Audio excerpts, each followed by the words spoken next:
right. Woo. Okay, finally, I'm alive. I made it. Hold on. Thank you. Thank you. Dude, Matt, it's funny how nervous I get. Farrell, thank you so much for the 7 months. Welcome back, Captain from Hawaii. Hello. Welcome back, Captain from Hawaii 2.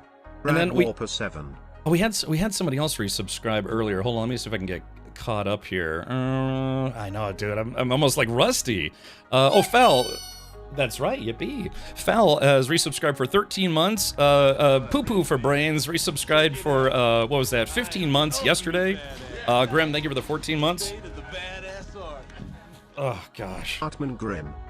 Alrighty. So, welcome, everybody. Hey, look, he is dying. Dude, I feel...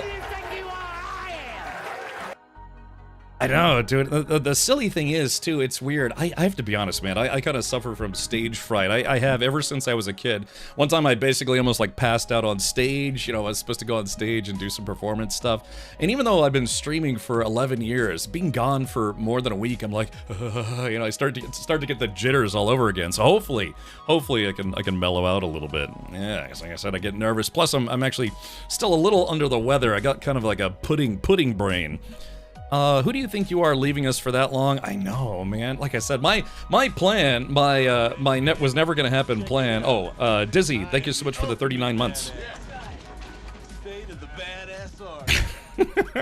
Brad Warper 7. Triple D says, I've heard jerking it calms the nerves. Was I supposed to do that before the stream or during it? Yeah, well, you know, no time like the present. But anyways, yeah, I actually came back on Monday. What was it? I came back at like probably around 1 p.m. my time.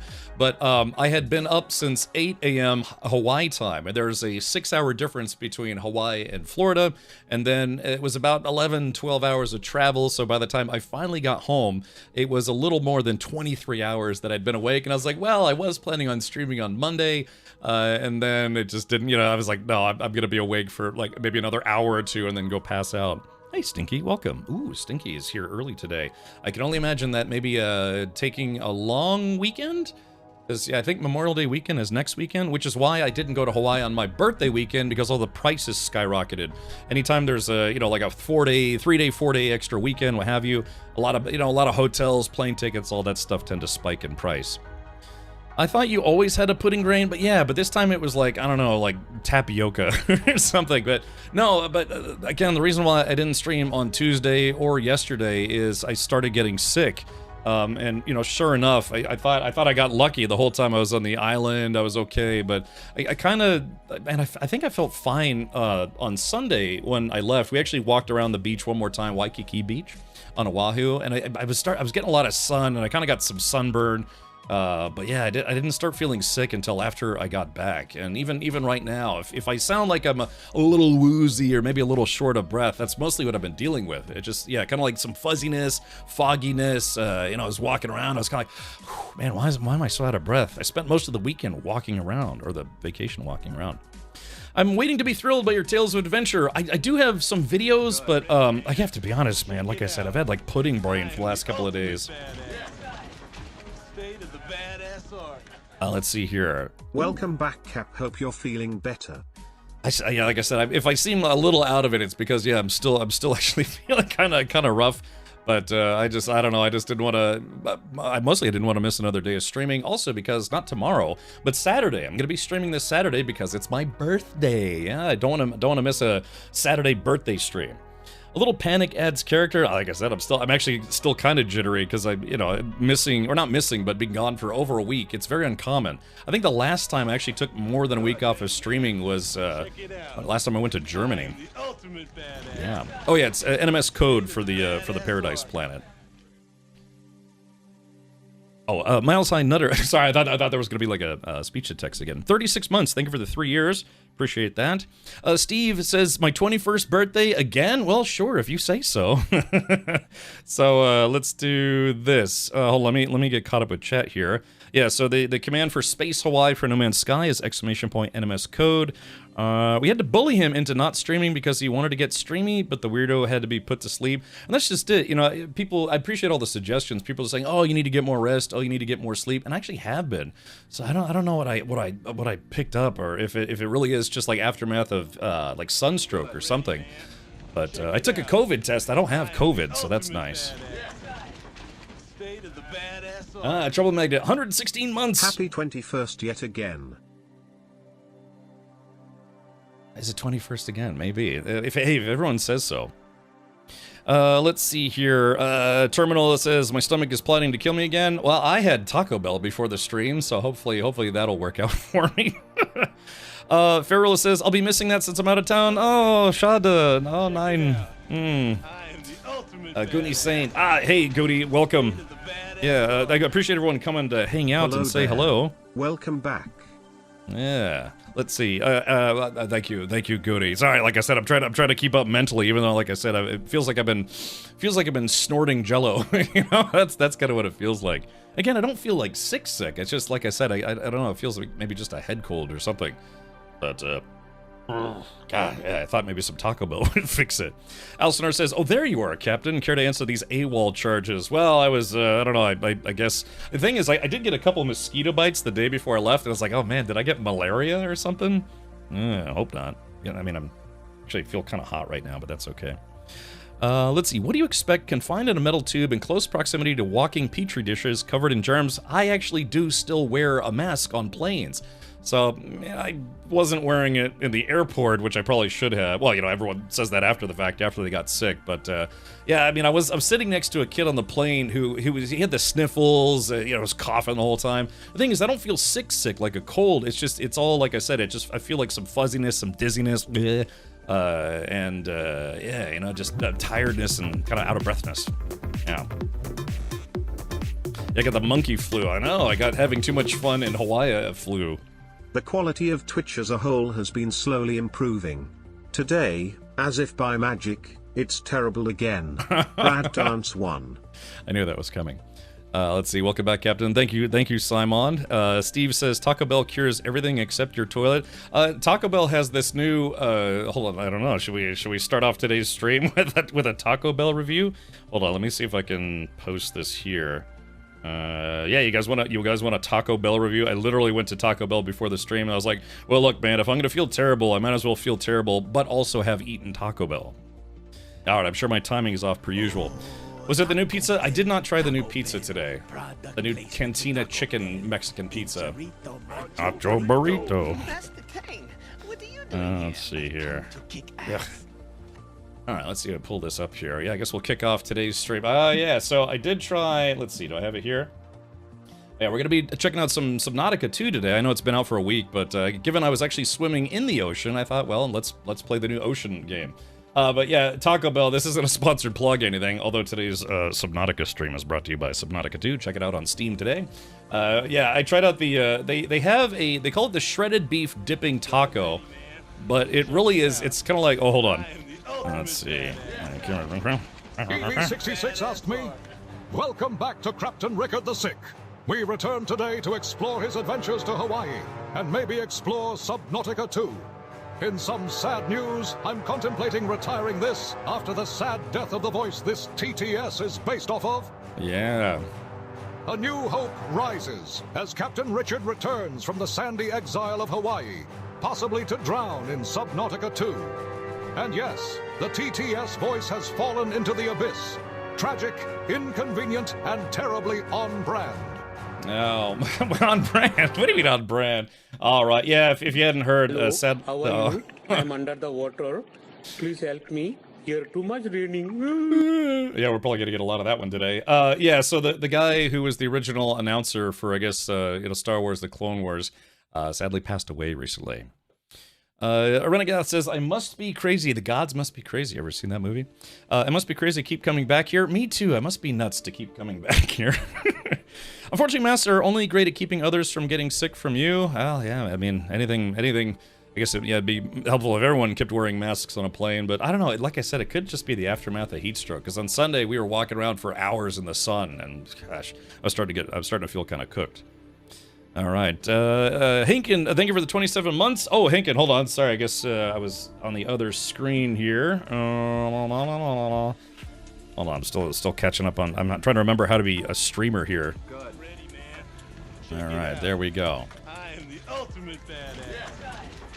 State of the badass. I don't know. Do I look more tan? Yeah. How's the Dan? Yeah, I don't know. Do I? Yeah. Oh, you do. Yeah. Look at the bottom of my arm, and then look at the top of my arm. Yeah. I definitely got some tan, more tan while I was in Hawaii. Let's see. Lizard in my sights pulling trigger. Thank you, Alsnor. Someday that lizard will go bye-bye, but not today. Did you get the thing I sent you? Yeah, Aaron, I responded to your Discord message. I did pick up your package. I was kind of hoping I could hold off on opening it until Saturday. I know it's not necessarily specifically, a birthday gift or anything like that, but yeah, I was kind of hoping I could wait till Saturday, because I actually do have a couple things to open on Saturday. So let's see. What's up? Hope the trip was enjoyable. It was, Sandman Phil. I just unfortunately got a little ill on the way back, which I'm still reeling from today. I also had Taco Bell for lunch, and I'm sure that's definitely not what's making me feel really queasy right now. Yeah, the things you do. Welcome back, Magdalena. Let's see. Yes, Hawaii, known only for being sandy. Yep, that's about it. Lots of sand, nothing else.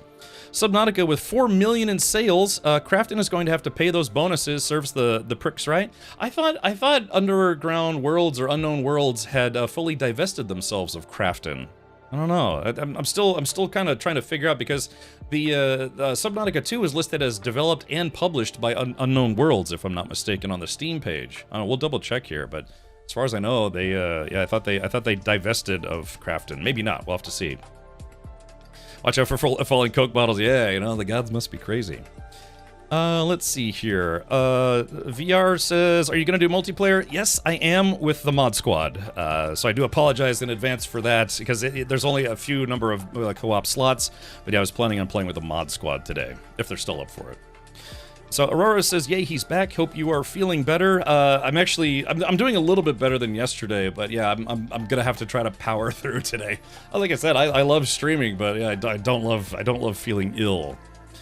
So let's see here. Hey, welcome, Benny. Yeah, I know I'm finally getting back to streaming after being gone for over a week. Like I said, the last time I haven't taken a week off of streaming since I think the last time I went to Germany.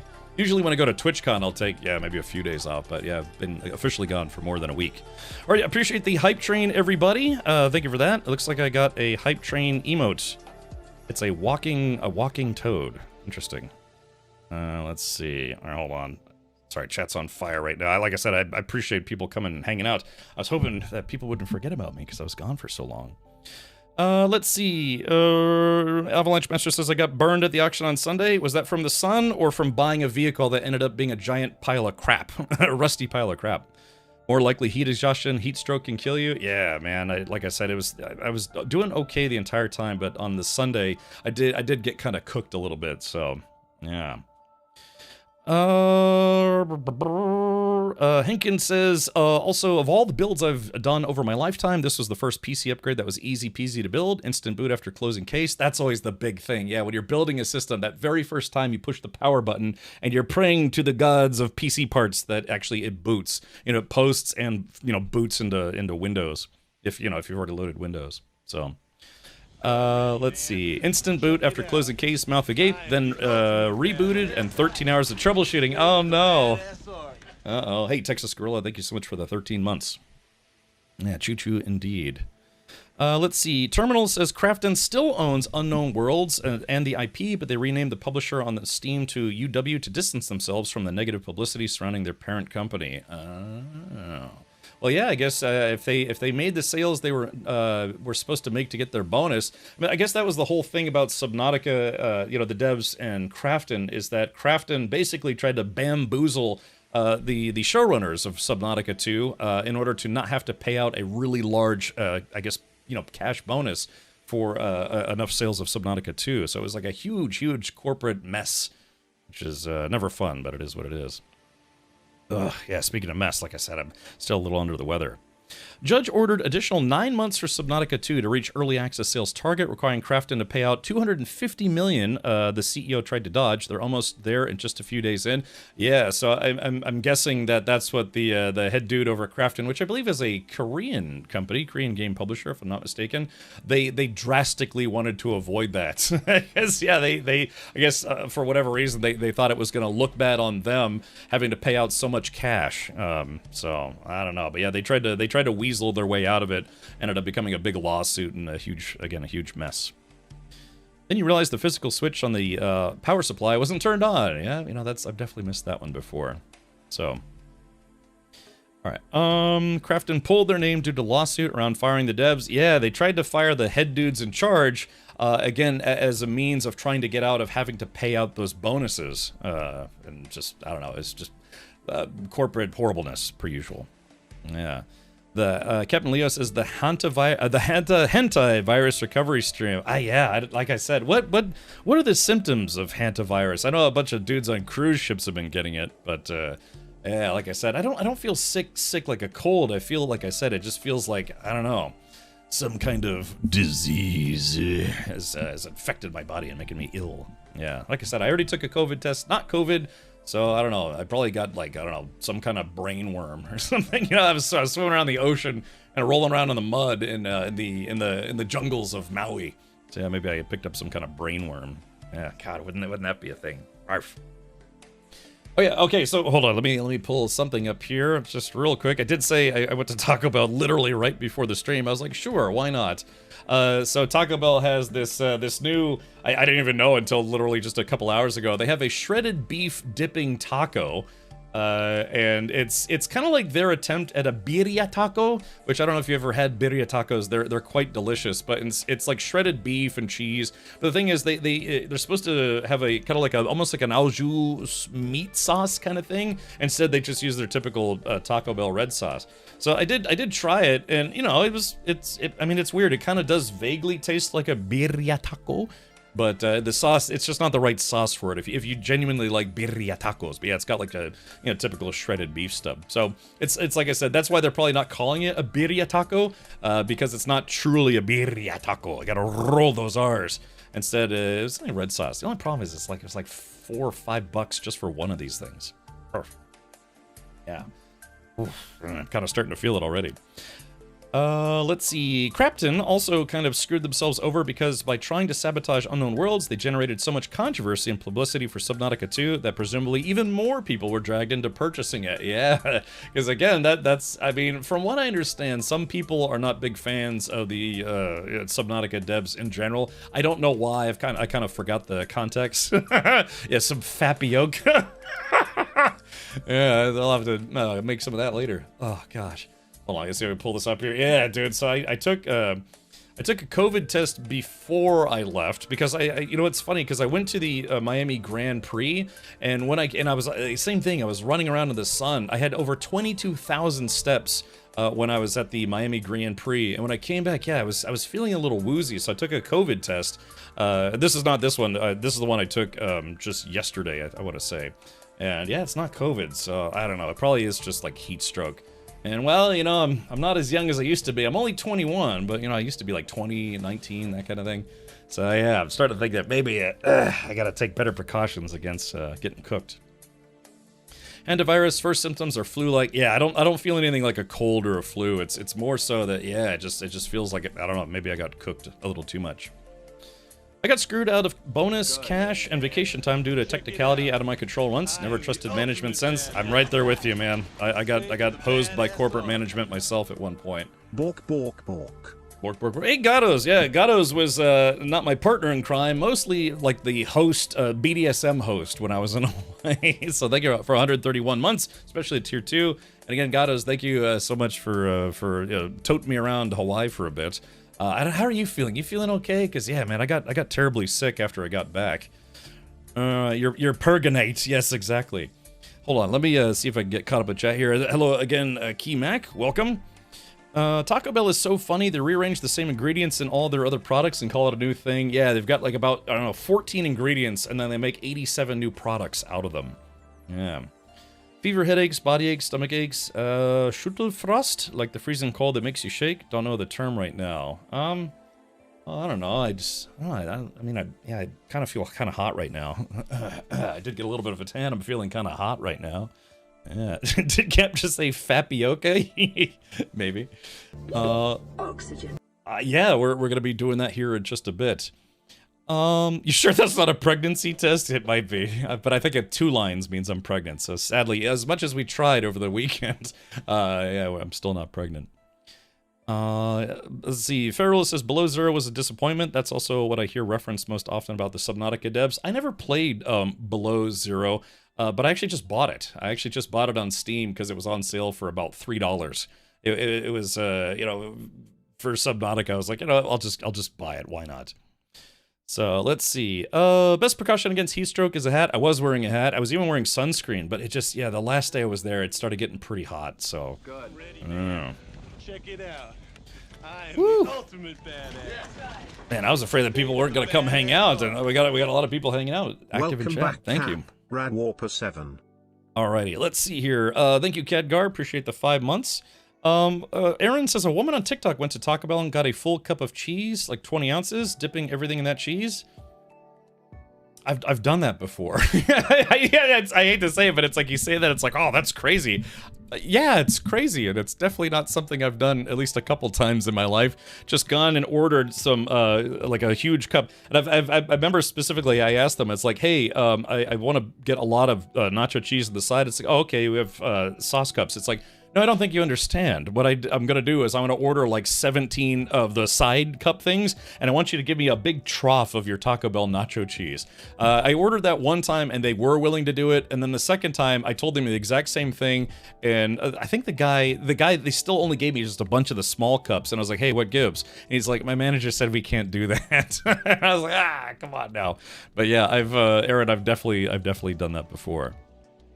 Alrighty, let's see. Below Zero's story was meh, but I still enjoyed it. Well, I don't know, Jay Grind. Hopefully you can give me some pointers for Subnautica 2 today.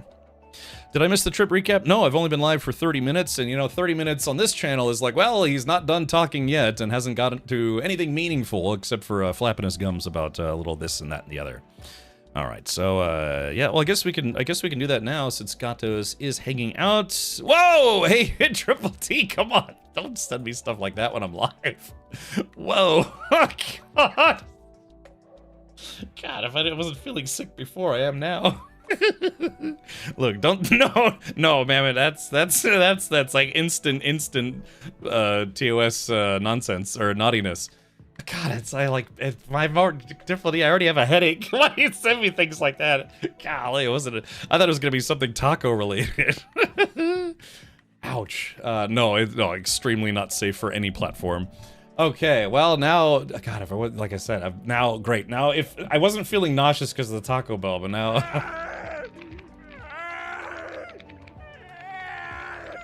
That's gonna be me later. Yeah, I guess real quick before we get into the Hawaii trip recap, before I pass out live on stream, Don, yeah, God, how do you, Wiederkommen?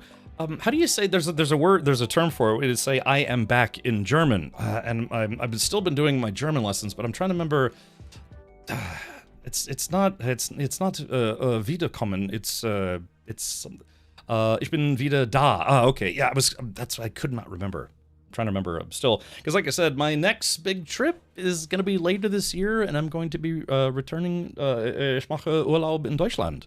Yeah, I'm going to go on a trip on a very, very, it's like I call it the pilgrimage. A very long road trip, but that's not till October, so.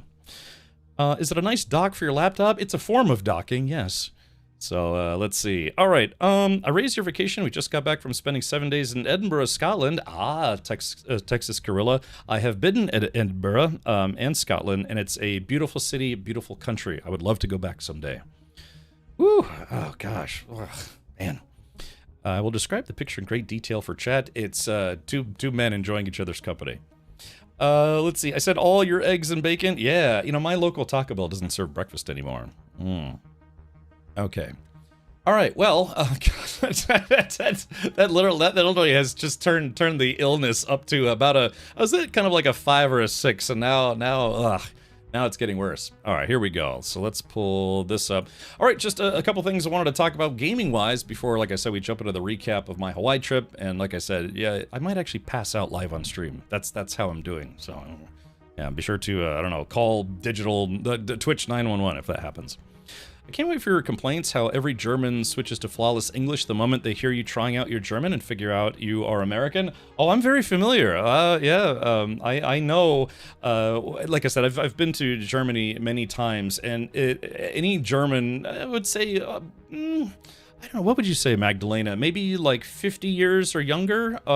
They will typically very quickly try to switch to English because their English is going to be way better than most American tourist German, right? I don't consider myself fluent, but yeah, that is such a thing that I'm very familiar with, having gone over there. But from what I understand, a lot of Germans appreciate the fact that you made an attempt, but for the sake of efficiency, they will switch to English, so instead of having to suffer through your bad German. I'd say that's probably pretty on the nose of how most interactions will go. But like I said, the appreciation for the effort is there. But for the sake of expediency and not wasting everyone's time, trying to be like, Deutsch, ich spreche Deutsch, they'll just be like, it's okay. We will speak English now. We will speak the English now. Yeah. So how many times did someone call you Howley? Not once, Texas. I was actually expecting it, but a lot of dudes said "How's it," which is kind of a common greetings in Hawaii. So yeah. All right, well, big news came out yesterday, which is something I was hoping to talk about yesterday. The makers of Kingdom Come Deliverance 1 and 2 have announced that they are making a new Kingdom Come Deliverance game and confirming the rumors that, yes, they are working on a new Lord of the Rings game as well. So that's very exciting. And so they had a live stream today where they spent maybe about 30 minutes kind of dodging a lot of questions, but just saying and confirming that they expect their next Kingdom Come Deliverance game to come out they called it fiscal year 2027. So I think at the latest, I believe that's September of next year. Oh gosh, I'm gonna have to keep it. I'm gonna have to keep a trash can nearby. Brr. Learn the simple phrase. No, I think I'll be okay for now. Man, I always have my suspicions. Aaron says, met some German tourists in Arches National Park in Utah, and they didn't speak any English or French. Interesting. Oh, okay, gotcha. Like I said, it's kind of depending on a certain age group. For instance, my cousins, when I was visiting them, they were all taking English. They had English classes, and apparently they said they were mandatory English classes. And if they wanted to learn a different language, it was optional. So of course they grew up learning German, but then they had mandatory English classes, and then they could optionally take like French or Spanish or Greek or what have you. So I actually got to be in English class with them when I was a kid. I think I was like 14, 15 or something at the time. But so anyways, the rumors were pretty rampant that Warhorse was working on a Lord of the Rings game.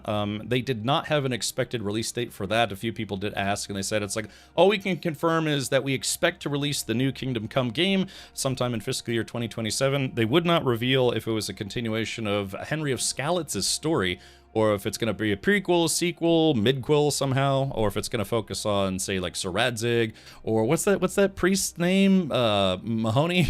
Maloney? Humdinger? Maybe?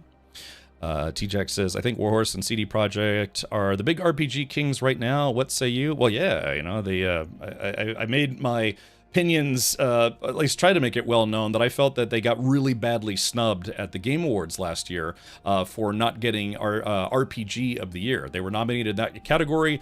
Some of you probably know that Expedition 33 won about like 73 out of 14 awards at the Game Awards, but a lot of people felt that calling that game Best RPG up against Kingdom Come Deliverance 2 was a miss. Yeah, they definitely got that one wrong. So, Father Godwin, that's right, I was thinking Mahoney for some reason.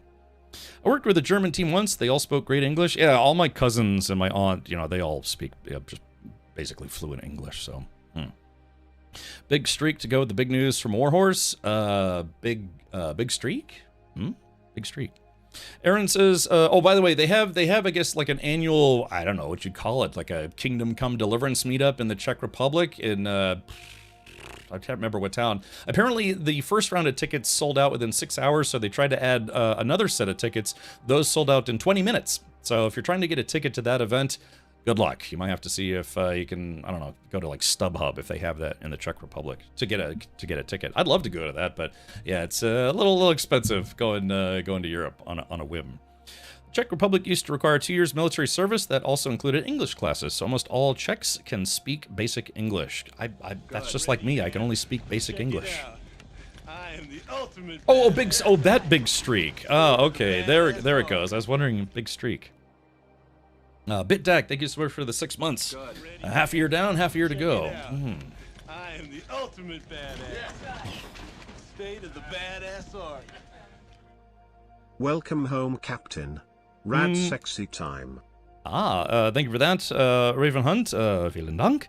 And I just put a really funny video into Tangia's suggestions on the Discord. I still have to add a few of those suggestions. At some point, now I've got a big break between trips. This is other than the fact that I have a trip planned for October. This is like the stretch where it's like I don't have any racing stuff right now. I just came back from vacation. Hopefully, I'll get over being sick by this weekend, and then yeah, I can hopefully start catching up all the stuff on the to-do list. I've got new emotes that I still need to update and get those up and running, and all sorts of stuff. So, J-Char says, afternoon, Cap, good to see you. Hope you enjoyed your trip. I had a lot of fun on the trip. Right after the trip, not so much. That's why I was actually supposed to stream at least on Tuesday, but yeah, just unfortunately, I must have caught something, I don't know, the airplane, or whatever. And again, I actually wore a mask on the plane. So, I wonder what era the Middle-earth RPG will be in. I know, that's what I want to know. Is it going to be before Lord of the Rings, before The Hobbit? Is it going to be between the two? Is it going to be afterwards? I was a big fan of Lord of the Rings Return to Moria, which is set about like 20 years after the events of Lord of the Rings. And I think that's kind of a nice continuation of the story that focuses mostly on dwarves and things. Manchu says, pretty sure it's Czechia now. Yeah, it's, we've talked about that before, especially when we were streaming some Kingdom Come Deliverance. It's like, what is their country officially called now? We'll have to see. Okay, I heard about this. I'm not holding my breath for the new Lord of the Rings RPG. Well, Dovakin, I wouldn't recommend it because it's likely gonna be like 3 or 4 years before it comes out. I can only imagine. Because it took, I'm trying to remember. On the live stream today, again, if you missed it, they did have a live stream earlier today. Hold on, let's see if I can pull this up here. So they did have a live stream today, and they were answering just a few questions, but even, I think, Sir Toby, as he's called, even acknowledged, he's like, yeah, I've said a lot of words without really actually giving anyone any information about our upcoming projects, other than confirming the release period of sorts for KCD3, if you want to call it that, but absolutely nothing of distinct informational value about the Lord of the Rings game, other than that they're very excited and proud to be able to work on it. Oh gosh, woo! Henkin says Czech Republic. Yeah, I don't know. See, Henkin, if you end up living in Europe at some point, you can go to that KCD meetup that they have, which would be, honestly, that'd be cool if you could live stream from it. By the way, where can I post 3 videos for your journey to learn German? Get better, besser Deutsch. I guess put them in the travel channel. Yeah, we have a travel channel. You can put them in there. Yeah. Dovakin says KCD3. Yeah, if you missed it, Dovakin, they did announce that yesterday, they are going to be working on a new Kingdom Come Deliverance game and a new Lord of the Rings game at the same time. They said they have a bigger staff now, and they're going to be working on apparently 2 games at the same time. The Kingdom Come Deliverance new game is supposed to come out first. So, yeah. Let's see. Terminal. I was actually playing that game. I didn't hate it. It was not a great game, and I didn't hate it up until I had a game-breaking bug that was going to cause me to lose something like an hour and a half of gameplay, because it was at a save point where my previous save point was like really far back, and the game it literally had a game-breaking bug, and I stopped right then and there. I think it was during my 24-hour stream that I did that, maybe. But I was planning on playing it front to back, but yeah, I would have had to replay an hour and a half, and I just wasn't up for it. So yeah, Not sure these are meant for travel. Oh, okay, gotcha. You know, I have some. My cousins have given me a couple books specifically about how to speak, say naughty things in German. I have a couple of those, which are kind of fun. Yeah. Hengen says I have 2 birth certificates, one from Czechoslovakia and one from simply Slovakia. Interesting. Okay. All right, the other thing that I wanted to bring up before we jump into into the Hawaii trip recap. Hopefully, I won't bore people too much with that, and hopefully, I can keep up. Like I said, I'm still kind of like a little under the weather here. So again, if I take a moment to kind of take a deep breath or just kind of collect my thoughts, just know it's because I'm still a little under the weather. But it was announced today. Crap! It was announced today that finally the one thing that Helldivers 2 fans have been longing for. Well, maybe I don't know. Maybe not the number one thing, because Helldivers 2 is very clearly a kind of a riff on Starship Troopers, but the big collaboration that people have been begging for months, years at this point, has been a collaboration with Warhammer 40k. So they have a small preview trailer, teaser trailer, announcement trailer, whatever you want to call it. So let's go ahead and watch that right now. Here it is. Here is your Helldivers 2 Warhammer 40k partnership announcement. Feast your eyes.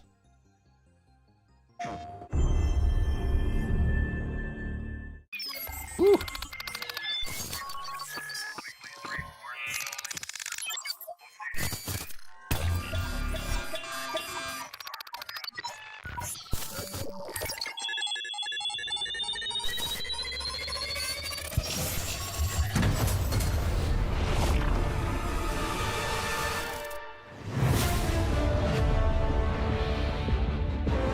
Hello everyone, I am Mikael Eriksson, Game Director of Helldivers 2.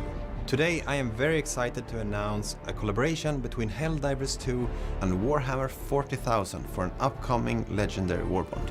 For those of you who haven't enlisted yet, Helldivers 2 is a high-octane 4-player co-op shooter where you fight as a Helldiver for democracy and the glory of Super Earth.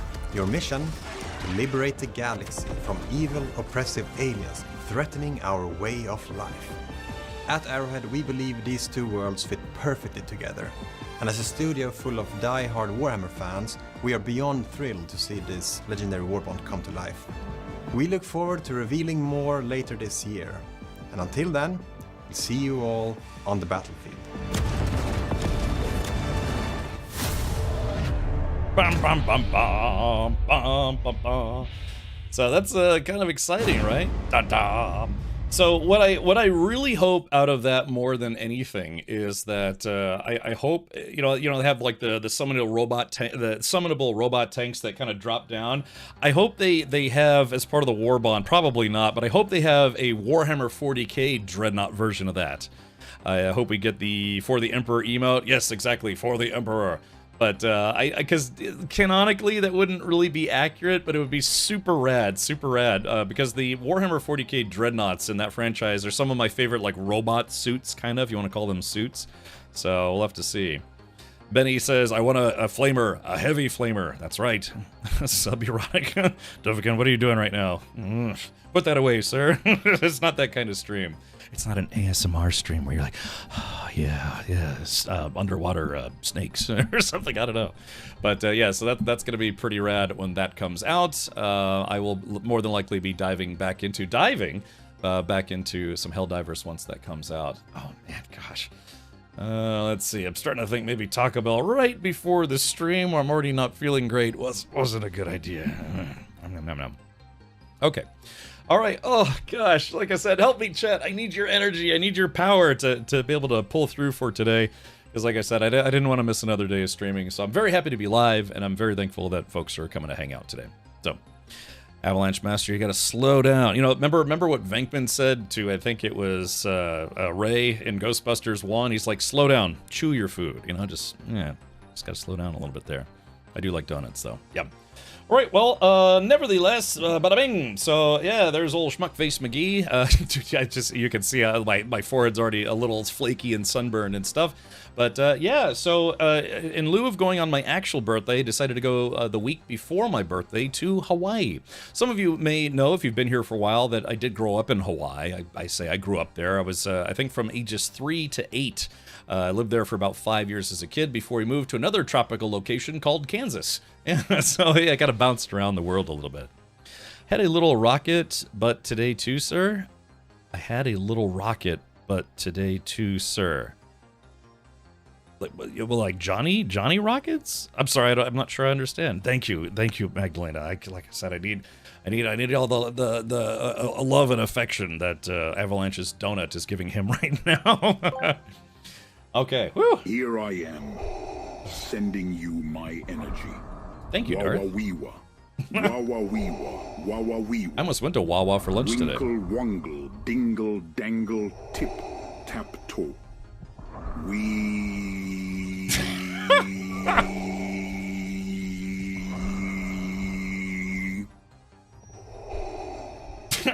I like that's a wee, and then just still the dramatic breathing. Okay, so yeah, first things first, of course, I got to get on a plane. It's a very long flight. Like I said, it's about 11 and a half hours to go from Tampa to Hawaii. So I decided to splurge for first class seats, which were surprisingly in the back of the plane near the bathrooms. I was like, huh, that's interesting. You know, I thought first class going all the way to Hawaii would be worth it. Yeah, you know, just right in the back of the plane, one seat away from the toilets. Yeah, first class, I swear. So, you know, I actually, like I said, I did actually wear a mask on the plane. I just took it off to take a quick pic. But yeah, you know, of course, you know, this is what first class seating looks like. You know, it's kind of tight on legroom, despite the cost, which is, I think it was like $2-3 grand to fly first class to Hawaii. But yeah, definitely wasn't sitting in cattle class, whereas a 6 foot, 220 pound guy, you know, I barely squeeze in like a sardine. So yeah, thank you United for yeah, like I said, making everybody feel like sardines back there. Nice $20 water bottle. Ah, Benny, this has been my modus operandi, or MO, for a long time. I simply bring a bottle of water with me. I usually drink the entire bottle on the way to the airport, and once I get to the security line, I now have an empty bottle, and you can have an empty bottle in your carry-on. As long as it's empty, they don't mind. I specifically have a water bottle pocket in my backpack, so I go through, and then they have the water bottle refill stations, and I just simply fill it back up and bring that with me on the plane. Because yes, prices at airlines, which we'll talk about here in a little bit, airports, airlines can be very, very criminally expensive. Yeah, you want to pay $7 for a bottle of water, go to LAX, and I'll show you that here in a second. Vandal G says, that's seriously first class? No, I'm joking, buddy. Yeah, I was literally sitting one seat away from the back of the plane because it's a lot cheaper. First class to go from Tampa to Hawaii in first class, you know, both flights, because they have to make one stop, is about $2,500, and I did not spend that on my plane ticket. So let's see here. So yeah, you know, I start off in this photo is upside down, but yeah, you know, so I live in Tampa. Well, actually, technically, I live in Brandon, which is right next to Tampa, but what can you do? So I live, on a good day, I can get to Tampa Airport about 30 minutes. And then yeah, you know, some flights, they have this cool thing where you can actually see the chart of the flight. But yeah, this is the first leg of my trip, flying from one side of the United States of America all the way to the other side before, you know, stopping in LAX, which is not an airport I terribly enjoy. It's very large, busy, and my gates are always super far apart. So yeah, anyways, this was the first leg, flying into LAX, and well, I didn't have to rush too much, but kind of a little bit of a rush getting over there. Look at that swamp. Yeah, like I said, this is where I live, and they call it the Tampa Bay area, and Tampa's right there. Oh gosh, I'm doing okay, I swear. But yeah, going to LA, I was like, oh, you know, I'm a little hungry. You know, that was about a 5-hour flight. When you're flying, I guess when the flights are less than 5 hours, they don't give you an in-flight meal. You have to buy food, you know, like a $8 can of Pringles. So I decided, oh, let me just go and maybe get a late breakfast somewhere where they had $20 breakfast wraps. Where you think of like a little breakfast burrito, breakfast wrap. Yeah, that's $20. You know, trying to get some eggs and bacon and some potatoes on sourdough toast, $22. Yeah, that's LA for you. I was like, maybe you check another place. How about a turkey BLT, $24 bacon BLT thing, or maybe getting a patty melt. That's $25, and it's probably the worst sandwich you've ever had in your life because it's airplane or like airport food. Granted, some airport food can be okay, but yeah, if you want to get some chicken tenders and fries as a sandwich, $24. Yeah, that's worse than stadium pricing. You know, when you go to like a concert or a sports ball game, Yeah, very, very bad. And it's like, oh, we'll tell you what, there was a burger place nearby. I was like, oh, that smells pretty good. Let me get a $24 barbecue bacon burger, which again is probably going to be the worst version of that burger you could possibly have. Ugh. So anyways, I was kind of scoping out. It's like, where can a cheapskate like me get some lunch? Let's go to Carl's Jr. So Carl's Jr. on the West Coast is known as Carl's Jr. On the East Coast, it's known as Hardee's. They're all technically the same company. They, I think it was two different companies, but I think like, I don't know, 20 years ago, they joined forces. Now it's all the same company. So this was only $11, and the bun was stale. And actually, you know, it looks like a lot of lettuce. I kind of like a lot of lettuce on my burgers, but yeah, it was better than paying like $25 for a burger that wasn't much better. So avocado looks good. Well, you know, if you're willing to pay. But if you're ever flying through LAX, just know to eat before you get to LAX, because yeah, there was one place, there was like some hoity-toity place of the restaurant. They had a $32 chicken salad bowl. $32 for a chicken salad. And I saw someone who got it. It was literally just about that big. So you're paying for the convenience and definitely not for the food. Yeah. I've been to Chili's inside an airport. Amazing, decent food, and only at slightly higher prices. Well, this is LAX. LAX is one of the biggest airports in the world. So it could depend. Like Tampa, prices at Tampa Airport are pretty reasonable. I'm guessing maybe down in Miami or maybe Orlando, they're probably higher prices. But Tampa is not a bad airport. So burgers from Saltgrass Steakhouse are like $15. I know, it's very, very silly. So anyways, I continued on my way, got to sit a little further up on the plane this time. Oh yeah, I just now noticed butt cheeks. Butt cheeks.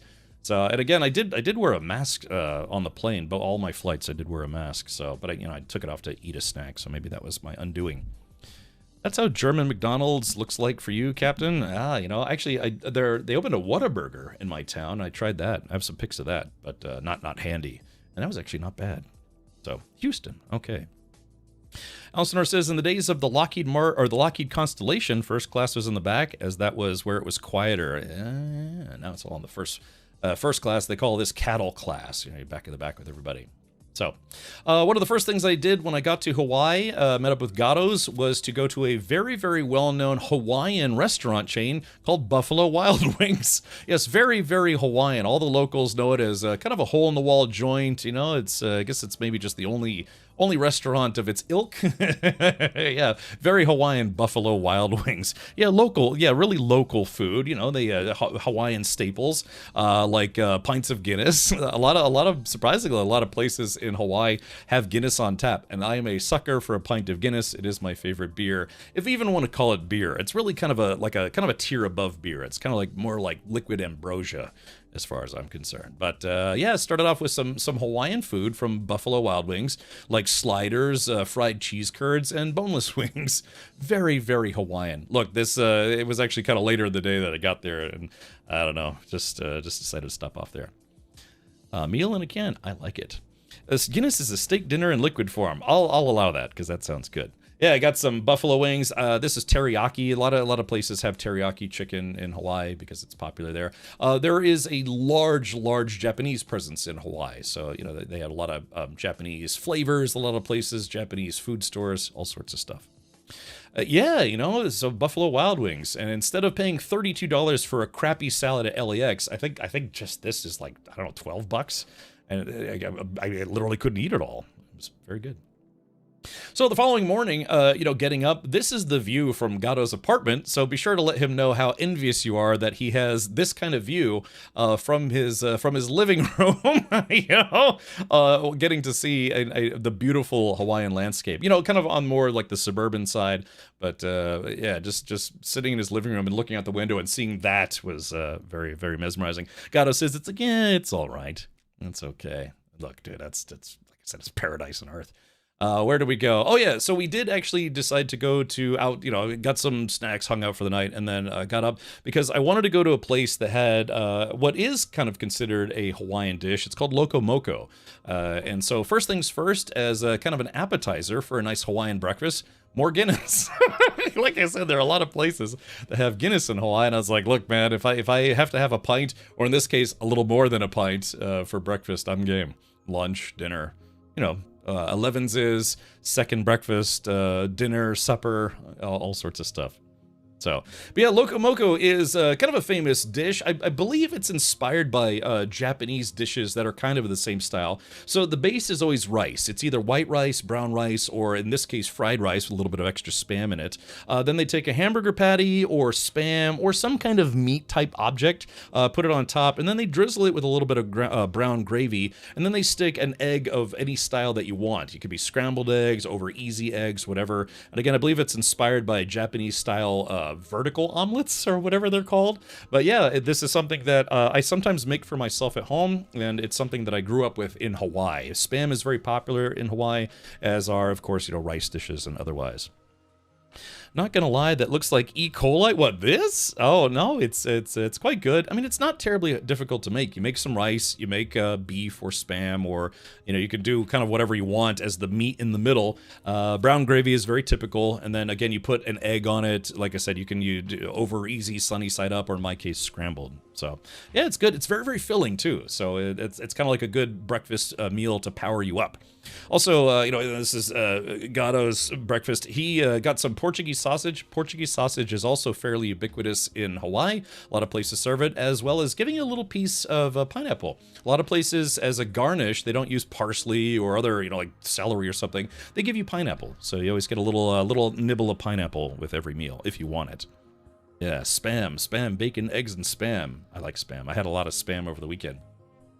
So, and again, thus begins the adventure, driving around Hawaii. Gatto's took me on kind of a driving tour through a few different places. And one of the places that we did go initially was Ford Island. Now, Ford Island is a place that you can only get to if you're active duty military or federal government or have you. They do have guided tours. If you really want to go to Ford Island as a tourist, you can get on a guided tour, but then they have a chaperone. They keep a close eye on you, keep you on a short leash. Whereas Gatto's like, hey, we're going to go on base. Then you can run around like a chimp on caffeine if you want. And so yeah, we got to go to Ford Island, and one of the first things that we stopped off at was something called the USS Utah Memorial. So very famously, for those of you who remember, from your history books, Hawaii was attacked by Japan. I believe it was in what was that? Yeah, 1941, as it says right there on the placard. And that's where, Japan decided to try to take out the U.S. military's naval force in Pearl Harbor, which effectively caused the United States to enter World War II, and I think we know how that turned out for Japan and all the other Axis forces. So anyways, we did go out there, try to be respectful. Unfortunately, that Loco Moco made me very gassy, so I was I had a few toots while I was out there. But yeah, so this was a battleship that was not, I think it had already been retired as a battleship, but it was still there. They still had a seaman operating on it, and unfortunately there were people on it when it was attacked. And only one person ended up surviving. They tried very desperately to get people out of it before it sank, and only one person survived. So this serves just like the USS Arizona, I believe, serves as just a perpetual memorial. And they did try to raise other ships that had been attacked in Pearl Harbor, but some of them were just beyond repair, beyond lifting, so they just leave it sunk. And this one is more exposed than the Arizona, which is mostly submerged. Dave's Triple D says, "Were you scuba diving with Kash Patel?" Again, they don't allow anybody to scuba dive around these things except for military members. But yeah, that dude was kind of abusing his position to get his way. So Failure in Motion says, "Never touch the boats and never touch the scrotes." Yeah, unless you really want to. So. Been there, a very somber place. Yeah, there was nobody there at the time, but again, I was there at, 10 a.m. on a Thursday, so most people at work, most military personnel still also, at work, that kind of thing. I've been there, required tour in the Marines. Okay, interesting. There's Ford Island, there's Army guys, Navy guys, Marine Corps. I'm not sure if Air Force was also there, but it's a fairly large island where people are stationed, people live, and all sorts of stuff. Fal, exactly. My birthday is on Saturday, where I once again will hopefully turn 21. Yeah. All right. What else did we do? So this is. They also had I don't know if you call this dry dock or simply just docked. They had a retired aircraft carrier. I've been on an aircraft carrier previously, the USS Midway, which is parked in San Diego. But this is the USS Peleliu. which people call the Iron Nickel because it has a big number 5 ship designation.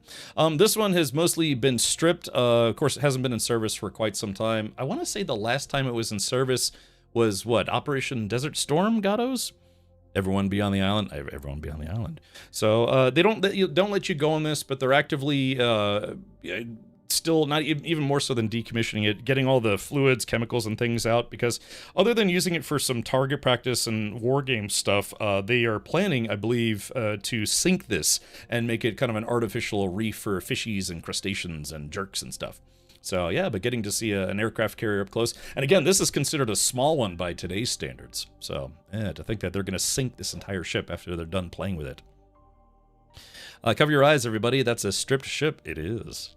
Yeah, you got to make it a reef. And, you know, that's kind of common. Sometimes they sink ships intentionally to just turn them into artificial reefs. So it encourages, you know, fish and coral and crabs and other weird stuff to come move in. My great-uncle Daniel Milner, USMC, was on the USS California on 7 December 1942. He survived all major battles and lived until the mid-1990s. God, can you imagine? That's a lot of stuff to survive through. Aaron says, the USS Hornet is near me, Alameda, California. I've been to Alameda. And it's a museum now. Even hosts conventions. Well, then I've got something fun for you. I guess that's... Sorry, I have more ship stuff to share. But also in Ford Island, they have an air museum from, I guess, Air Force, Navy, Army, all sorts of stuff. So, yeah, a few fighters and things. I've been to a few air museums, but this one was outside in the tropical sky. F-4 Phantom, which is, of course, very famous. During the Vietnam War, these flew a lot of sorties. My sister's now second ex-husband's father was an F-4 pilot in Vietnam. So, dropping bombs, dropping napalm, doing, somersaults, barrel rolls, aileron rolls. But yeah, he actually flew one of these. And then after the war, he became a commercial pilot. So going from flying over the jungles of Vietnam, dropping bombs, to simply dropping people off at various parts of the America and Europe and stuff, it's got to be quite the change of pace. So, yeah. Would it be cool to put some walls and stuff in it and turn it into affordable apartment housing? I don't know. I mean, that would be cool, but I don't know. I guess, taking old military stuff. I mean, I've lived in military housing before. And again, some of the military housing that I used to live in actually was converted over to civilian housing, especially in Germany. So, yeah, but battleships and aircraft carriers, I don't know about that. Some passengers drop bombs on flights, though. Tell me about it. Gosh, I'm just starting to recoil from the Taco Bell I had earlier.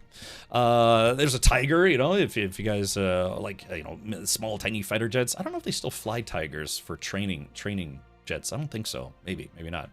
Very classic F-14, the Grumman F-14 Tomcat, made famous by movies like Top Gun, Top Gun 2, probably Top Gun 3, which I think was already announced. But you don't really realize how big these fighter jets are until you see them in person. And again, I have seen them in person a few times. They're surprisingly big. I should have held up like a banana for scale, but yeah, okay. Yeah, they had an indoor hangar. It was actually a paid tour, and I was just kind of milling around outside. But yeah, they had lots of cool fighter jets there. Also, some rotary aircraft. I think this is one of the earlier models of Chinook style Hella bananas. Oh, hold on, yeah, hold on. Oh, there's banana for scale.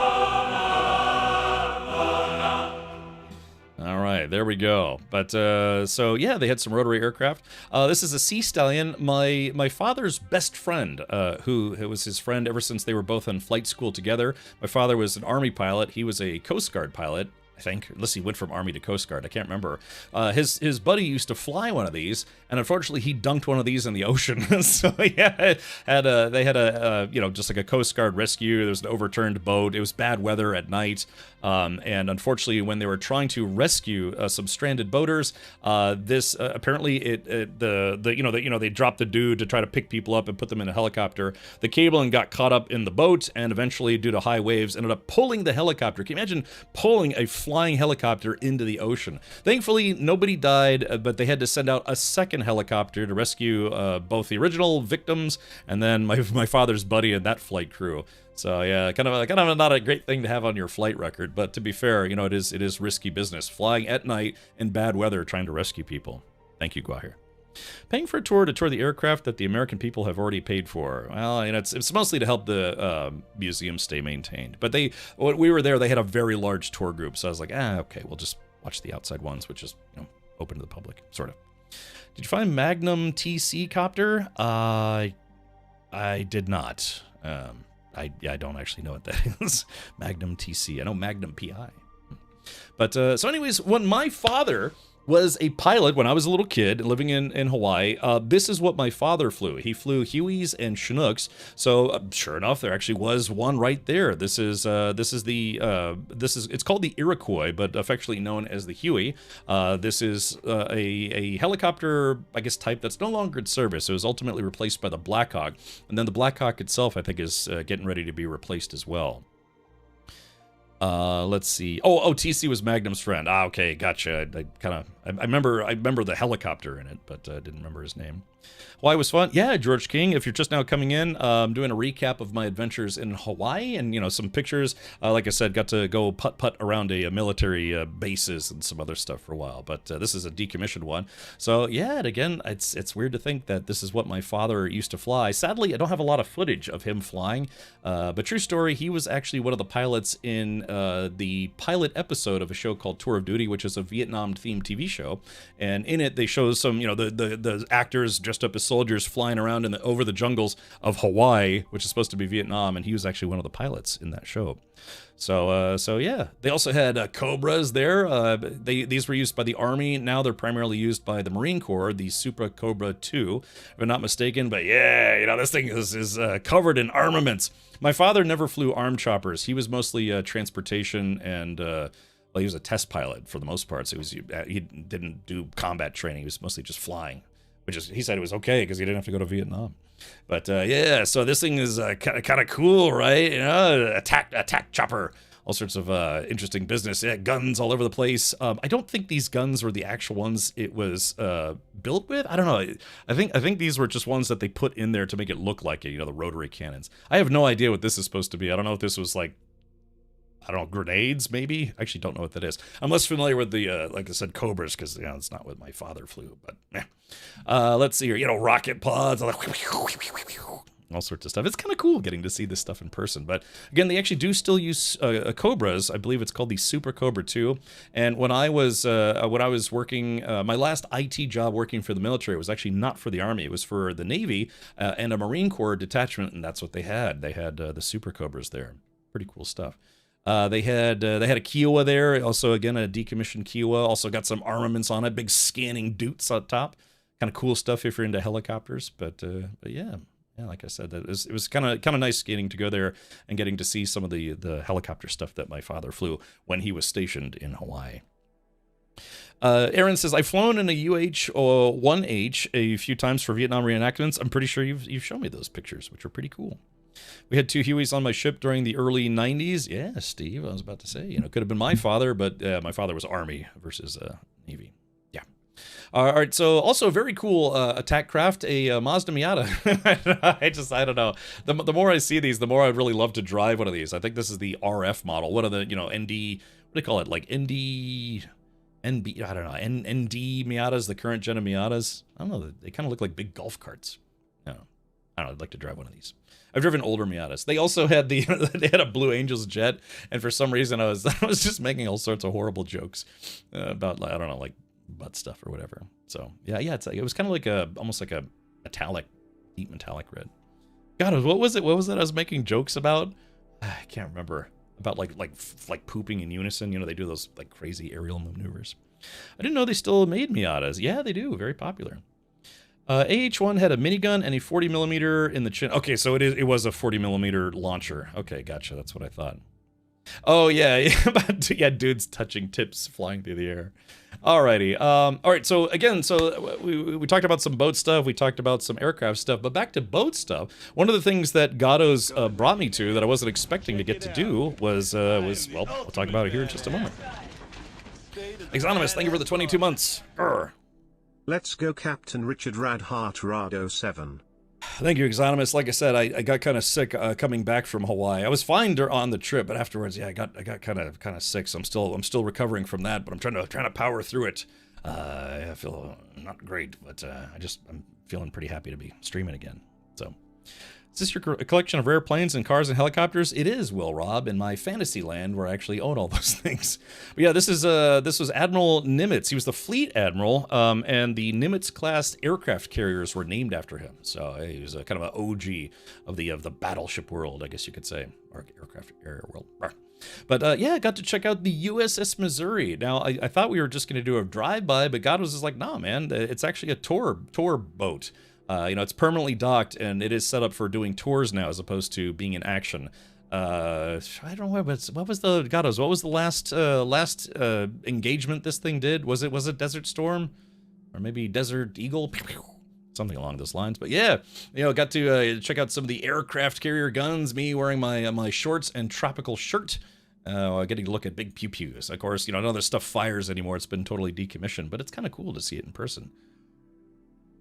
It was Desert Storm, okay. And it was like an older boat that they had refitted. It used to be absolutely covered in guns. Oops, back out a little bit.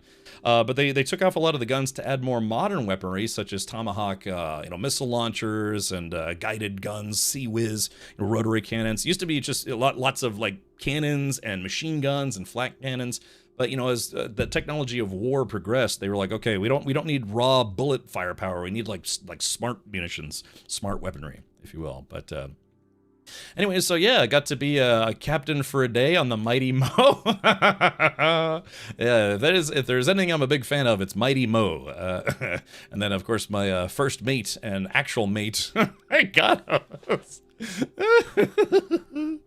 George King says, haven't been on the Missouri in a while. It was my first time. I thought we were just going to drive by. He's like, no, let's go take a tour. Which is kind of cool. So yeah, as you can see, it's pretty cool. Now I can say that I've been on an actual military submarine, a military aircraft carrier, and now a military battleship. All three of them were decommissioned, but hey, now I can say I've been to all three. Bad luck with catching a little bug. You can't import bugs. It ruins the environment. They have a lot of, when you're bringing stuff into Hawaii, they have a lot of checkpoints and things to make sure you're not bringing anything that will become an invasive species to the islands. So one of my Marine civilian attire was exactly the same as the museum staff. So we had him direct tourists and tell them incorrect information a few times. That's fun. So yeah, but they show you the decks. You can't go literally everywhere on the boat. It is a tour boat or what have you. But there's a lot of stuff that you get to check out. Lots of tourists there, of course, checking things out. But anyways, just to give you an idea of scale. So look, this is the size of people. Size of people. Hello, people. And that's the size of the rounds that they fire out of these massive cannons. And gosh, I don't know what the range on these things are, but again, this picture doesn't do it justice as to just how insanely big these cannons are. And of course, these are used to just pound targets on land from the sea, and then potentially, I guess, other battleships as well. But yeah, we don't really do ship-to-ship battleship combat anymore. That's kind of a bygone era. Now we just have, very smart missiles and ICBMs and slingshots and stuff. Flexible Knot says, that's not very big. It's very big. That's what I try to tell her anyways. I'm so glad the tourist forum is now online. It was such a pain to do with paper. Yeah, I think I did mine digitally, but they still scan your bags on the way in, make sure you're not bringing in animals or, dirt or something. Yeah, it's to remove entire hillsides. The 16-inch gun's range is 25 plus miles. I don't doubt it, man. But yeah, that's the size of the gun, and that's the size of the round that they shoot out of it. Is this a new ship or old ship? What was this? Commissioned in the 70s? I'm trying to remember. Was it the 70s? No, it couldn't have been. No, it had to have been. No, this was an older boat. I guess maybe it's the aircraft carrier was the 70s. I forget. No, because this one actually did operate during World War II. So, sorry, I think I got the dates mixed up. Yeah, this one was 1944. Because again, they put more modern weaponry on it, but actually, yeah, it was like an older battleship that they retrofitted, which is kind of cool. Kind of like Star Trek. They had the Enterprise A, B, the retrofit, all that stuff. Looks like you had a great time despite getting ill on the way home. Glad you had a great time. I'm suffering right now, to be honest, but I'm so excited to be back on stream. I'm trying to power through it, because I like chatting with folks. But yeah, I feel not great at the moment. It's okay though. I'll live, hopefully. Fingers crossed. So ship versus ship is no longer a thing. By the time you're in sight, it's too late. Well, yeah, because think about it, Flexible Knot. We now have guided missiles that can attack targets 100 miles away, no problem. Granted, they still have torpedoes and things and submarines and assault craft and all sorts of stuff. But the old days of battleship combat, where it's like two boats out in the ocean lobbing shells at each other. Yeah, those days are largely over. I think the USS Missouri, which is the ship, is described as the last real battleship in the entire world because it was designed in the early days when ship-to-ship combat was still a thing. So yeah, technology has advanced to the point where you can be very far away from your enemy before you start lobbing mini nukes at them or other ordnance. So, yeah. Isolated Going Live says, did you go to the suggestion I made? What was your suggestion? Because if you remind me, I can say either yes or no. Because one, I've been gone for almost a week and a half, and two, my brain is mush at the moment. So yeah. Yeah. I can't even remember the names of all the tanks I was in, and I was never in the military, but my dad was a tank driver, and I'm the only one in the fam that always went with him to all the tank museums. Yeah, they're fun, right? Oh, the Keck Observatory. We did go through the mountains, but I did not go to the observatory specifically. Unfortunately, I did miss that one. I think Gatto's even brought it up too, but I don't know. We ended up just driving around. It started to rain a little bit, so. Sinking the Bismarck kind of ended the era of battleships. Yeah, just that's it. If I recall correctly, if you forget what to call a sea vessel, just remember a boat can go on a ship, but a ship can't go on a boat. That makes sense.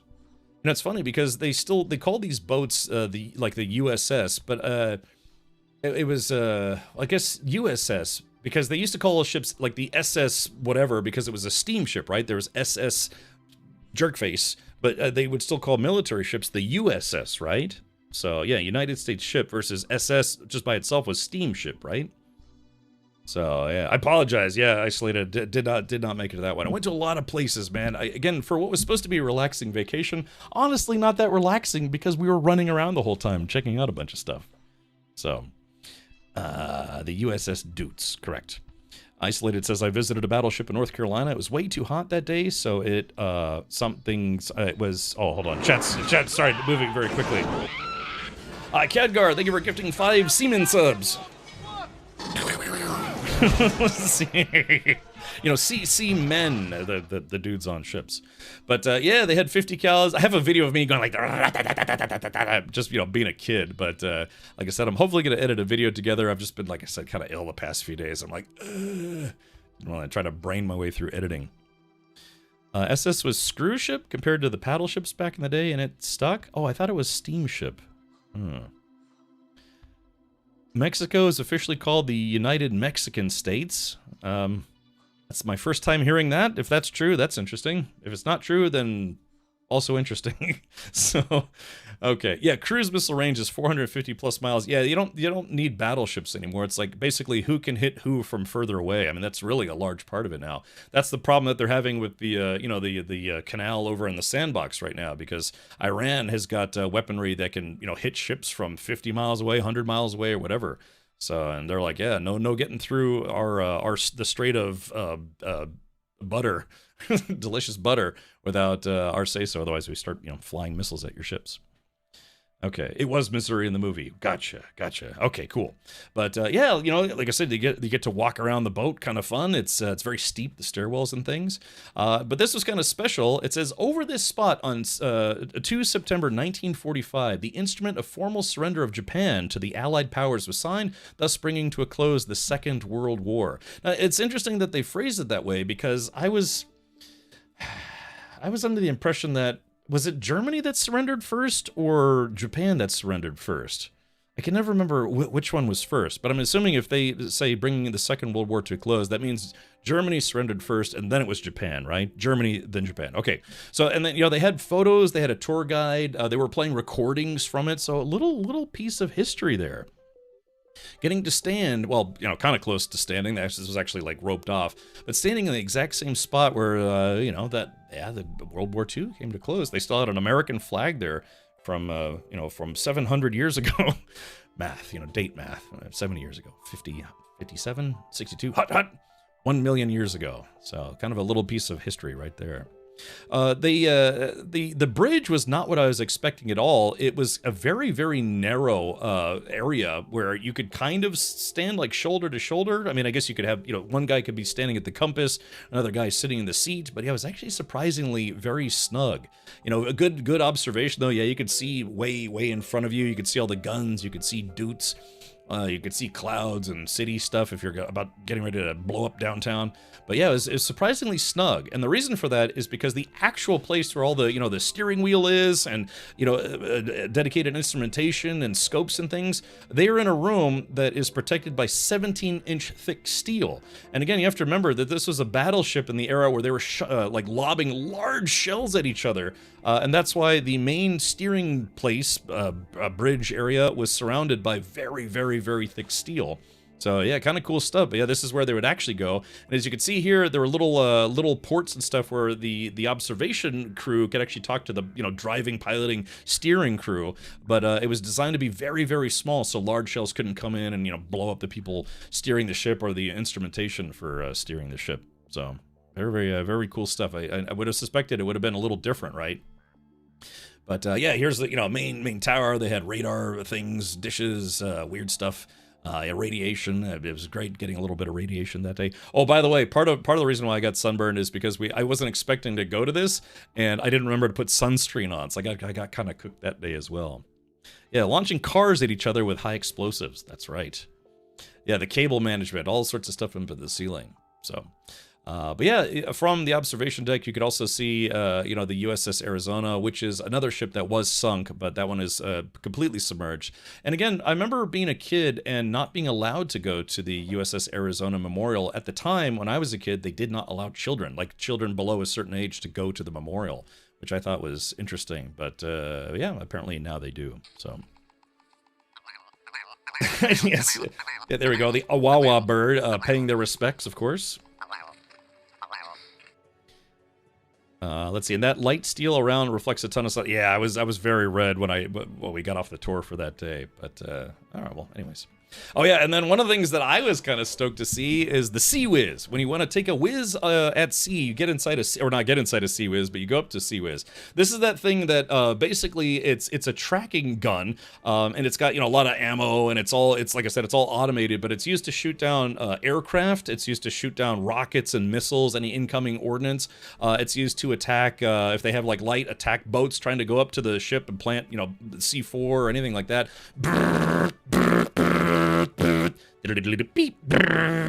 It's called the Sea Whiz.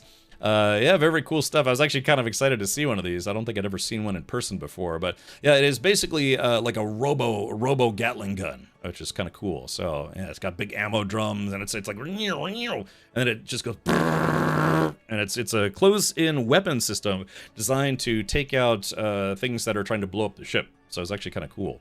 Yeah, close-in weapon system, affectionately called R2-D2 after the Star Wars robot that it resembles. The Sea Whiz is a standalone weapon system that searches for, detects, tracks, and targets close-in air targets with a rapid-fire 6-barrel Gatling gun capable of firing 3,000 rounds per minute. So it's, incoming missiles, incoming attack boats, incoming Doots, Sea Whiz go, so yeah. Yeah, the 3,000 rounds per second. I took a little photo of this so I wouldn't forget. But hey, Chris, welcome. They still use those, but more advanced. Yeah, this is like 1990s tech. Can you imagine like the current versions? I didn't even know they had these in the 1990s, but I guess they did. So yeah. Hey Oates, thank you, man. Appreciate that. Welcome back as well. I took a little time off for vacation, then took a little extra time off because I'm actually kind of sick. So yeah, it's basically a point defense weapon. Oof. So anyways, yeah, and these are this is the rear deck guns. If you got guns in the front, you got guns in the back, you got all sorts of guns. And again, the original build out was mostly guns and anti-aircraft and machine guns, but then they retrofit it for more modern warfare before retiring the ship. Period. Let's see. Yeah, ooh, the Mighty Mo. Yeah, Oates, that's right. We were showing people some photos. They had some photos, or they showed where there was a kamikaze pilot tried to crash into the ship, and you could still see the dents. This thing barely did, well, I would say barely. It did some damage to the boat, but they actually still had all the dents and stuff from where it hit the ship, and it kind of looked like it didn't do a lot of damage. So yeah, Oats. It was very, very cool, very, very cool. So yeah, so that was the USS Missouri, the world, they claim, you know, the world's last battleship before it was decommissioned and now is permanently parked at Ford Island, in Oahu, Florida, Honolulu kind of. So yeah, oh yeah, Vic, you kind of missed. I did a walking tour of it. Got some videos and stuff. I might try to put those up on YouTube later. Khadgar, yeah, you should. Alcinor says, I hauled a Sea Whiz once. Yeah, cool stuff. But yeah, so anyways, yeah, that was a very, very cool tour. I thought we were just gonna be driving by, but Gatto's like, nah, man, let's take a tour. And I'm glad I did. It was kind of cool. So I there was like captain's quarters. We got to walk around on the inside, but I mostly took some video. So I'm hoping to put that video up a little later. Like I said, I've been kind of sick this week. So Grim says, I took a whiz in the sea and I was seeing you whizzing. Sea Whiz. Yeah, anyway, so we left that, still went to go traipse about, you know, Oahu. I keep driving around. They have like super massive trees that look like they're literally ejecting out of the ground. I forget what these are called, but when I was a kid, my mother used to bring me to a park in downtown Honolulu that had a whole bunch of these trees, and you could just like climb up them and fall off them and then climb back up them again. Yeah, banyan tree. Yeah, these were, Gatto's even, we were driving, I think, in either Honolulu or Waikiki or something. I was like, wait a minute, hold on. That's the park where my mother used to bring me as a kid. Which was kind of cool to see. So, yeah, exactly, you know, knob hills. So, yeah, if you're a giant knob, they have a specific hill for you on Ford Island. Yeah, down in Waikiki. Okay, gotcha. So yeah, and again, we didn't go to the Arizona Memorial proper. You have to take a boat. It's a paid boat tour to go out there. I think it's a paid boat tour, but we stood on the coastline, and so this is about as close as I've ever been. So yeah. All right, but yeah, we just, like I said, kind of driving around the island. Honolulu is effectively kind of where I lived. I technically lived on a military area designated Schofield Barracks as a kid, but yeah, we did a lot of driving around the islands. Oh, it's a free boat tour. Okay, that's good. I wasn't sure if it was paid or not. But yeah, we stopped off at a place called the Ala Moana. You know, Moana, you probably know that from the was it Pixar, Disney movies, what have you. Big shopping center. We went to go try on some shoes. We went to just talk to strangers. But yeah, big open air mall. You think of shopping malls as being kind of like enclosed, right? But in Hawaii, you know, most of the time the weather's pretty nice, so they just have open air malls. It was like it was a 3-hour tour. A 3-hour tour. Stopped off. I don't know if Triple D, if you're still watching Triple D, but we did stop at the Lego store, which was kind of neat. I got to see, you know, just Legos, more Legos. Lots. One of the first things they have there is all the Lego flower kits that you can get. You know, I guess, you know, a lot of tropical flowers in Hawaii, so a lot of tropical flower kits there. What else is there? Yeah, they had Neuschwanstein Castle, which is in Germany. So I didn't even know they had this as a Lego set. I've been to this in person before, but not since I was a kid. So yeah, the Minas Tirith Lego set. I don't remember if I saw it there or not, but yeah, I just had a lot of different Legos on display. There was a lady there who, when I came in, she was showing me like the Lego F1 cars. It's like, oh, I was just in Miami for the Miami GP Grand Prix, and she's like, no way. And so I showed her videos of me, you know, working with Logitech G and McLaren, and showing her the up close videos of some of the cars and things. She's like, wow, that's really cool. And I told her, I started picking up all the car Lego sets. It's like, yeah, this is Rexy that races in IMSA. I showed her a video of the McLaren W1 that was at the McLaren Fan Appreciation Center, all sorts of stuff. So yeah, she was a little on the envious side. And yeah, of course, you know, typical Lego store, you can just build, you get whatever pieces you want, build whatever you want. So we did stop off at a Japanese food store. And like I said, I got video of that. I don't have it handy right now, but yeah, we stopped off and I got some avocado. It was, oh, yeah, so you can't really see it because it's the green screen, but yeah, avocado cheese Japanese Doritos. They have a number of stores in Hawaii that are specifically imported Japanese foods. Because, well, you know, a lot of Japanese tourism there, so it's enough of a market there where they actually have full bore food stores that are just imported Japanese foods. Limited black edition Doritos. Well, they're pretty good. They were a little, I don't know, the flavor wasn't as intense as I thought it would have been, but yeah, they had a lot of weird flavors that you don't normally get in the United States. Logan 5 says, a bag of chemicals. Yeah, but Japanese chemicals, so it was different than what I've normally eaten. But yeah, we went to Waikiki Beach, of which Gatos is not the biggest fan, but he was willing to let me kind of cruise around there, because this is where my parents used to bring me as a kid when we were stationed on Oahu. Very, very touristy area, but it also is a very nice area in my opinion. It's they've got like all the touristy shops and buildings and things, but then they have like big stretches of just, you know, open area, lots of picnic tables, and honestly, it was a very, very nice day to just kind of hang out. Yeah, so Gatos being like, I hate it here. I don't know. I guess I'm the same way. I used to live and work in DC, and admittedly I would get kind of tired of all the touristy stuff. You know, mostly things that would cause me to be late, either getting to work or leaving work. It's like, oh, some big touristy thing is going on. So I would go to Hawaii just to try Japanese variant products. Yeah, I mean, really, they have a lot of Japanese food stores there, so it's kind of cool. I think I bought a couple things. So, but yeah, so I know it's a very, very touristy place, but Waikiki Beach, if you want to see the touristy side of Oahu, Honolulu and more specifically Waikiki Beach is a nice place to go, still in my opinion. Maybe I'm a little biased because I kind of grew up there, but yeah. All right. Oh, yeah. So one of the things, like I said, that's very popular is Spam. So they have different Spam items. This is what's called Spam Musubi. And it's basically rice. Sometimes they put a little cheese. Well, I mean, I guess the cheese is less common, but they have rice, Spam. Sometimes they'll put like egg on top, but they wrap it in seaweed, and it's kind of a light snack. You can find these in convenience stores, 7-Elevens. One of the things that I had never had before was a Spam dog. So it's a hot dog, but the hot dog part of it was made with Spam. And yeah, so, you know, got one of those, and it looks terrible, but it was actually kind of yummy because I actually do like Spam. It was a hot dog that just kind of tasted like Spam. And then yeah, this is what it's a very, very classic Hawaiian snack, stuff that I used to eat as a kid growing up. It's a little fishy because of the seaweed, but yeah, it's basically just a Spam and rice snack that is kind of held together with some seaweed. So, OU, yes. Oh God, speaking of OU, I'm like, oh, ooh. All right, yeah, so just, I don't know, just taking a lot of pictures, because it was actually a very, very nice breezy day there. So, yeah, you know, water was still a little on the cooler side, you know, just, you know, coming out of, I guess you could say, winter. You know, they don't really have winter there, but the water was a little bit colder than I was expecting, but that's okay. You know, by June, July, August, I'm sure it'll probably be a little warmer. My brother used to come home drunk and open a can of Spam into his hand and eat it like an apple. My father said he used to do that. He would just like open a can and just eat it raw. Well, it's not raw. It's already pre-processed, pre-cooked, but I definitely like my Spam cooked. Yeah, it's spooshy. Yeah. Hawaii consumes about 7 million cans of Spam every year. Yeah, I don't know the backstory of why Spam got to be so popular in Hawaii. I believe it was because of, what was it, like post-World War II, just became very popular.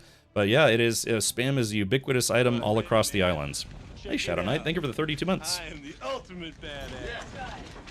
State of the badass art. Whew. Oh man, I gotta hydrate here. Like I said, I'm still getting over. God, I got a little sick on the way back. I'll hang in there. I took some aspirin right before the stream. Airdrops, resupply, long shelf life, easy calories. Yeah, it got to be very, very popular in Hawaii. And that's how I grew up eating Spam. Not all the time, but pretty regularly. All right, so yeah, so anyways, there's a little stupid face. Yeah, just being kind of an ear-to-ear smile here, just being so happy to be back in Hawaii and, you know, on the beach. I think we went to like 5 or 6 different beaches the entire time I was there. You know, we only went to Oahu and Maui, but, you know, a lot of beaches, you know, you figure it's all the same, right? No, it kind of have a different feel. Some have like bigger waves, some are more rocky, some don't even have sandy beaches. It's like rocks and pebbles and things. Some of it looks like this, where it's very commercial. Some of it's like out in the middle of nowhere. But yeah, you know, it's like, yeah, here's the commercial side of Waikiki, and here's the not commercial side of Waikiki. Yeah, a little back and forth there. But yeah, we went to a lot of different beaches, which is very nice. So yeah. And then yeah, just kind of cruising around town. I mean, look at this. It's so beautiful there. It zooms in. Hey, stop that! I was trying to take a photo. But yeah, just about perfect weather. I was gonna mention this later, but we were supposed to get ruffle-pwned, absolutely slammed with rain when we were on Maui. Never happened. Literally when we were leaving Maui at the airport, it started sprinkling a little bit, but then it stopped after maybe 20 minutes. So we got really lucky. They were calling for flooding. Yeah, they said it was supposed to be so much rain, they had a flood warning. But it missed us, and I felt very, very extremely lucky. Did you just green screen the background? It's the same picture. No, it's look, it's dirt. Hold on, if I do this fast. I don't know. I mean, I guess I don't know. Hawaii is very photogenic, unlike myself. Yeah, Jay Grind unfortunately says, I don't like sand. It's coarse and rough and irritating, and it gets everywhere. Sand really does get everywhere, but it's a small price to pay. So, okay, where were we? Oh, yeah. So, again, this is also very common in the more populated areas. Of course, Hawaii is it's very hilly, very mountainous. But, yeah, I mean, they will just build houses into the sides of the mountain as long as there's not a risk of landslides. It's not too steep or anything. But, yeah, this is very, very common in the highly populated areas of Hawaii for there to just be houses all over the place, and not cheap houses at that. Very, very expensive to rent in Hawaii, horribly expensive to own. Yeah. Here's the thing that's also kind of common in Hawaii is that because it's so valuable to live there, the land itself can be very valuable, is that what they'll do is they will lease land. They will lease land so people can build a house on it. And you might own the house, but you'll never own the land below it, which is, not a great situation in my opinion. Because say you get a 50-year lease and you think, oh, generational, my kids and my kids' kids can have this house. But after that 50-year lease is up, the landowner can be like, hey, your lease is up. We need you to vacate the property because we're going to demolish your house and we're going to build something else on it or do whatever they want. So, but that is honestly, it's not super widespread, but that is a very common setup in Hawaii. Because again, people will simply lease the land, and people who are desperate to live in Hawaii and want to build on Hawaii, they're like, okay, well, I guess I'll just do, 40, 50-year lease on the land, just knowing that the house that they put on it, well, effectively might get bulldozed at some point. So yeah, if you wanna truly own a house in Hawaii, you got to buy not just the house, you got to buy the land as well, or try to find some land that hasn't been developed that's not just being leased, but it's actually being sold. Of course, it's very, very expensive. It's paradise on earth. Go figure. Let's see. It looks like someone took a photo of a lobster in a shirt and hat. Hey, look, it's a lobster with a beard. A nice lobster. Let's see. The thigh tickler. Yum. That's only Hawaiian native lands. Well, Dread Raider. Well, I'll show you some photos of places. That's why I said populated, because there are a lot of places in Hawaii that are not populated. Oh, are you talking about the land leasing stuff? Well, either way. I loved Hawaii when I went for work 10 years ago. Drove the whole island while stopping every so often. Took about 5 hours. Yeah, I spent effectively about 4 or 5 days there. It was just nonstop. I have to be honest, it wasn't really much of a relaxing trip as much as it was a fun adventure. But, it's still kind of tired. A lot of Florida beachfront properties like that, you can get a 99-year lease max. Yeah, I don't know if I'd feel comfortable with that. You build the house. You could build like $500,000 house on property that you don't own. Once that lease is up, they're like, yeah, we need you to skedoodle because we can force you off our property. Okay, but big clouds. It's just big cloud country. What happens is the clouds, they pool up, they they push up against the mountains and kind of pool up and then eventually drift over. And if it's not too thick, it doesn't rain. It just gets like these giant puffy cotton clouds, which is a sight to behold. And we have that have that here in Florida, but it's a little different. It's because of the mountains, just the moisture, the clouds butt up against the mountains and create these like mega clouds, but still blue sky, which is fun. So yeah. So again, spent kind of a lot of time driving around Oahu, just places that I hadn't seen in a long time. Yeah, once you get to what was it? The north side, Gatos, northwest side, wayside, or northeast side, something like that. Then yeah, it stops being populated, and then it's just raw natural beauty, raw natural booty, where it's just like lots of mountainous terrain and stuff where they have hiking trails that you can go up it if you feel like walking as opposed to driving. Windward side, thank you. Raven Hunt says, I know that part. Living on a mountain, the clouds most of the time go around it, and everyone else gets the stormy weather. Yeah, it just depends on which side you're on. Yeah, raw, natural mountain booty. Yeah, we have land in Hawaii. 99-year leases are in sovereign lands only. Oh, okay, gotcha. I'll keep that in mind. It gives me hope of actually owning land in Hawaii someday. It'll never happen. I'm stuck here in Florida. But, all right, hold on. Yeah, so you drive up and get closer. That's it. Just drive up, get closer. Yeah, we did stop off at a few places. You know, they have what they call scenic lookouts, where you just, you know, you kind of stop, a little parking lot, and you can see some of the kind of the raw, natural aggressiveness. There are parts of Hawaii that are noticeably more windy, where they, you know, if they have beaches, they're small beaches and mostly just rocky outcroppings. We did take some time to, where it says danger, to not go beyond this point, where everyone does anyways, very clearly. And yeah, you get to see these little coves, these little inlet areas. Lots of, you know, reef pools and, like I said, kind of tiny beaches. Kind of, if you want to get away from the really touristy beaches of Hawaii, they have a lot of like these scenic lookout, you know, micro beach type places. Yeah. So, yeah, but, you know, some people still go out there and hang out. The water was very, very choppy here. At the time, so in a little, you probably wouldn't want to bring your kids here to swim, and if anything, you probably wouldn't want to swim out past these rocks because it's very, very choppy, very windy stuff. But yeah, you could see kind of like the water plumes and spouts and stuff. Yeah, it was fun. It's like I said, maybe not. I wouldn't want to swim in this. It's like a little risky. You know, it'll literally throw you up onto the rocks and, you know, I don't know, break stuff. But yeah, very, very pretty to see. I got 99 problems, but a beach ain't one. Yeah, there's like 99 beaches on Oahu alone. Yeah, great place to experience the Hawaiian undertow. Yeah, that's what I'm saying. But there were people that were out there swimming, kind of just hanging out.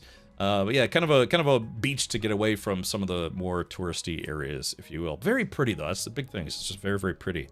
I mean, look at the water here. I don't know if you can really tell, but just lots of very clear water, turquoise blues. You can see where it's like turquoise and a little darker, then a little lighter, because, you know, the different sand shelves, I think they call it. Yeah, just like I said, very visually mesmerizing. We went to the Halona blowhole to check out Gatto's blowhole. Yeah, he brought me right there. yeah, his blowhole is managed by the Department of Parks and Recreation. Yeah, good stuff. But yeah, like I said, kind of just stopped and kind of absorbing the area and the scenery and all sorts of stuff. Again, just beautiful, beautiful water. Looks like if you ever played Sea of Thieves, you know, it just looks like something right out of Sea of Thieves, which I guess should go the other way. It's like this is what you would see in Sea of Thieves, or backwards, one of those things, something. All right, but yeah, so again, there are multitudes of beaches away from the touristy areas. As you can see, there's, you know, kind of a big parking lot here. But yeah, you know, it's it just depends on if you're willing to put up with like really, really, you know, wavy waves. That's the technical term. Look, my brain is mush right now. I've been a little sick. It's like, yeah, the really wavy waves. No, it's really true though. You know, they have some places where the water's a lot calmer, and then some places where you know, it's bigger waves. And of course, surfing, bodyboarding, boogie boarding. It's like you don't want calm water. You want something that's a little bit more fun. There were a lot of places on Maui where people were stopping to go surfing, which is kind of cool. But yeah, this place, I almost want to turn this one into like a wallpaper for my PC.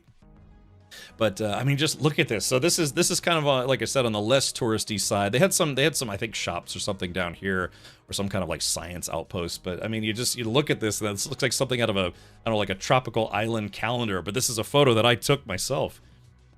Let's see here. Did you check out Hanauma Bay? I believe so. Yeah. We stopped at a lot of places.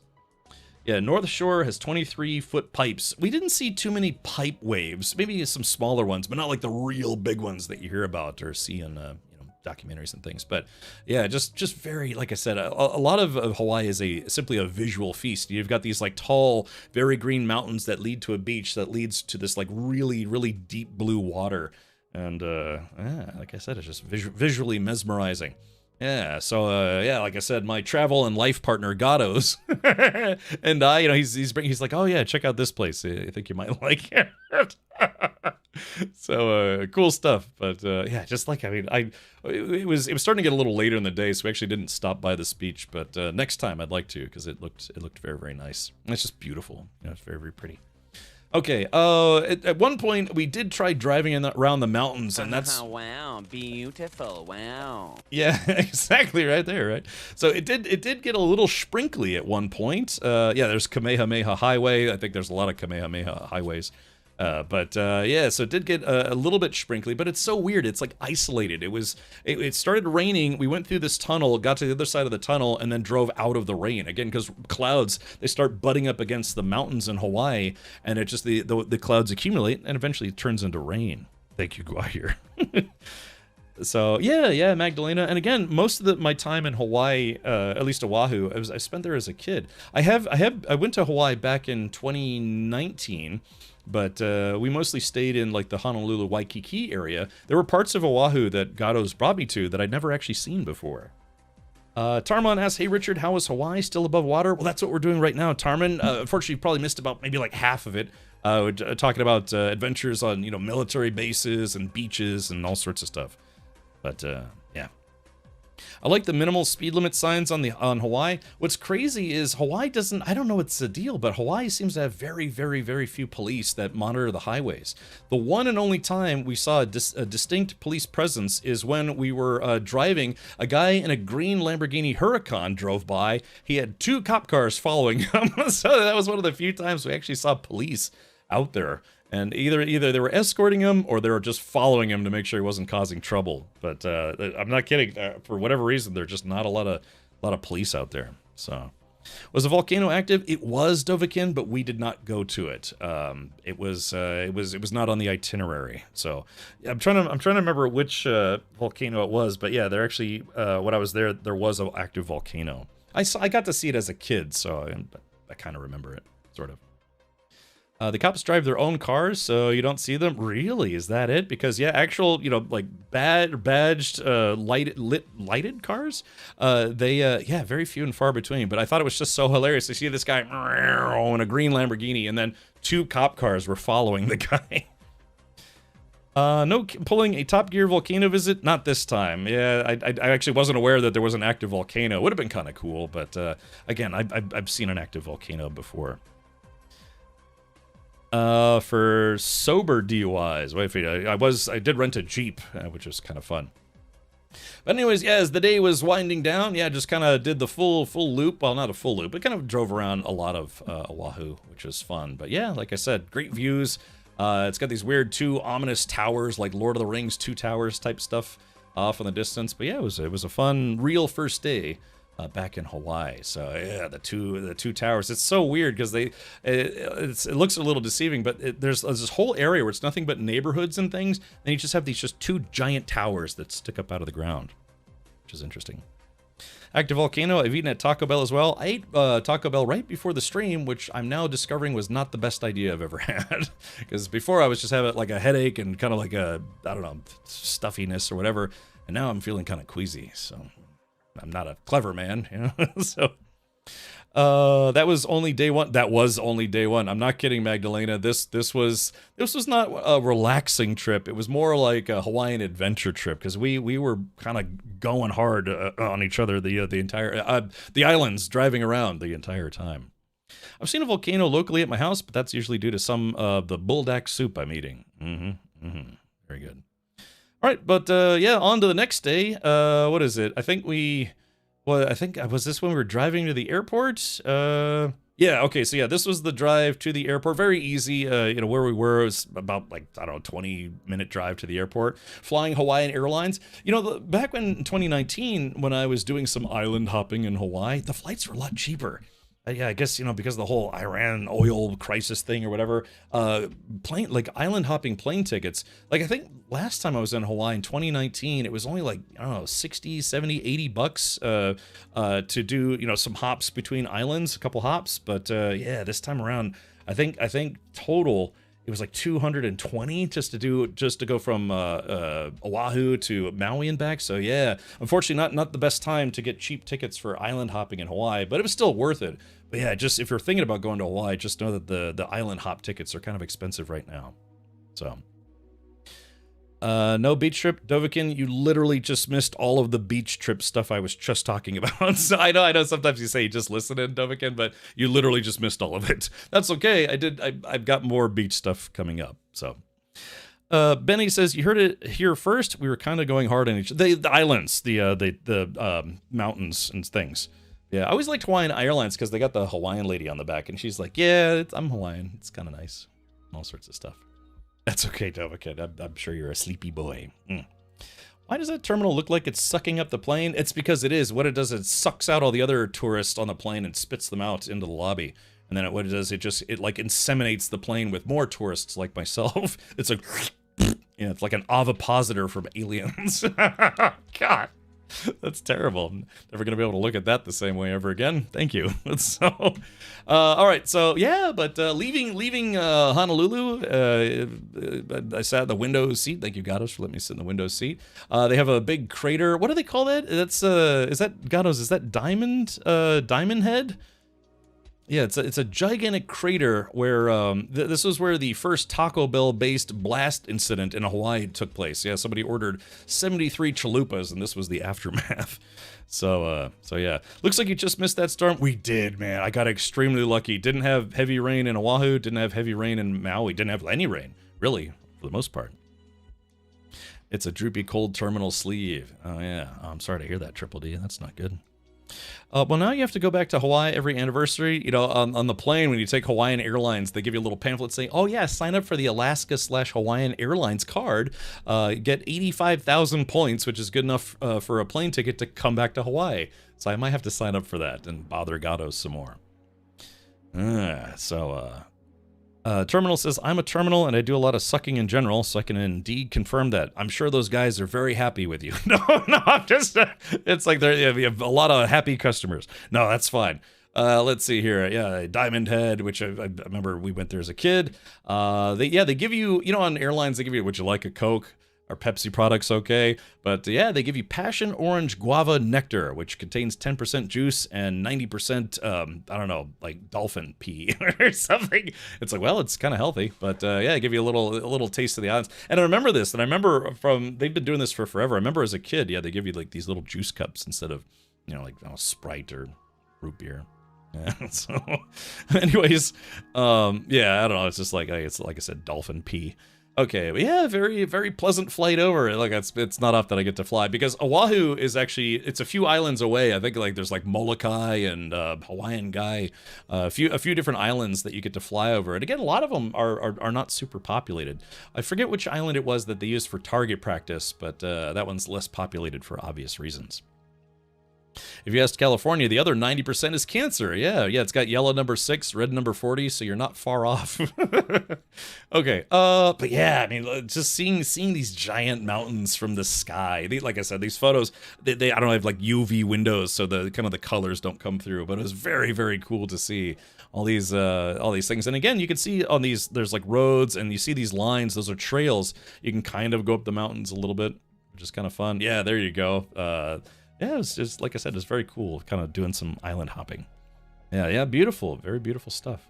And then, you know, they do have a little bit of wind power on some of the islands. I didn't see a lot of this, but yeah, a couple of places where they had strips of, you know, wind power. That's which they use to power the lights, which attract the tourists to the tourist shops and stuff. Yeah. Why are there so few trees on the mountain? I don't know. Some places, like in here, there will be like jungly areas, right? But then other places, it's very grassy, but yeah, not a lot of trees. I couldn't tell you. I'm not a, I don't know, biologist or a horticulturist or whatever it's called. Myopic, hope you're feeling better. Well, I feel better now that you're here, Myopic. So, yeah, be still my heart. No, I'm trying to power through it. Like I said, I actually got back on Monday. I was too tired to stream on Monday. I was going to stream on Tuesday, but that's when I really started feeling very sick. And then yesterday, I was ready to go, and I was just like, God, I just can't do this. I could barely think. Check it out. Thank you. Thank you for the 26 months. 07 Cap, welcome back. Thank you. Escalarm says, probably hasn't been long enough since the last eruption. Yeah, I had Taco Bell for lunch after the stream today. Probably have a couple eruptions of some variety. But yeah, I couldn't tell you. You know, it'd be good to know. I'd like to learn more about my sort of hometown, but not really in Hawaii. But yeah, just like I said, landing, perfect weather in Hawaii, or well, Maui. So this is the flight to Maui, and a lot of parts of Maui aren't as populated as I thought they were going to be. But that is nice because it keeps more of the island looking kind of all natural, if you will. I love the way you say that. Yeah. All right, but yeah, again, so this is what I was talking about, where the clouds, they kind of pool up around the mountaintops and they start to collect there. And yeah, when you get close to the mountains, it could get a little sprinkly, but yeah, it's honestly not that bad. It's like it's kind of like if you like being moist. You're like, yeah, you know, if there's anything I love doing, it's going to Hawaii and getting a little moist. Yeah, those mountaintop clouds. Oh yeah, just soak me, baby. I love getting tropical and moist. Oh yeah. Yeah, thank you, Khadgar. Gotta go to the mountains and get wet, baby. Disgusting. Awesome. All right.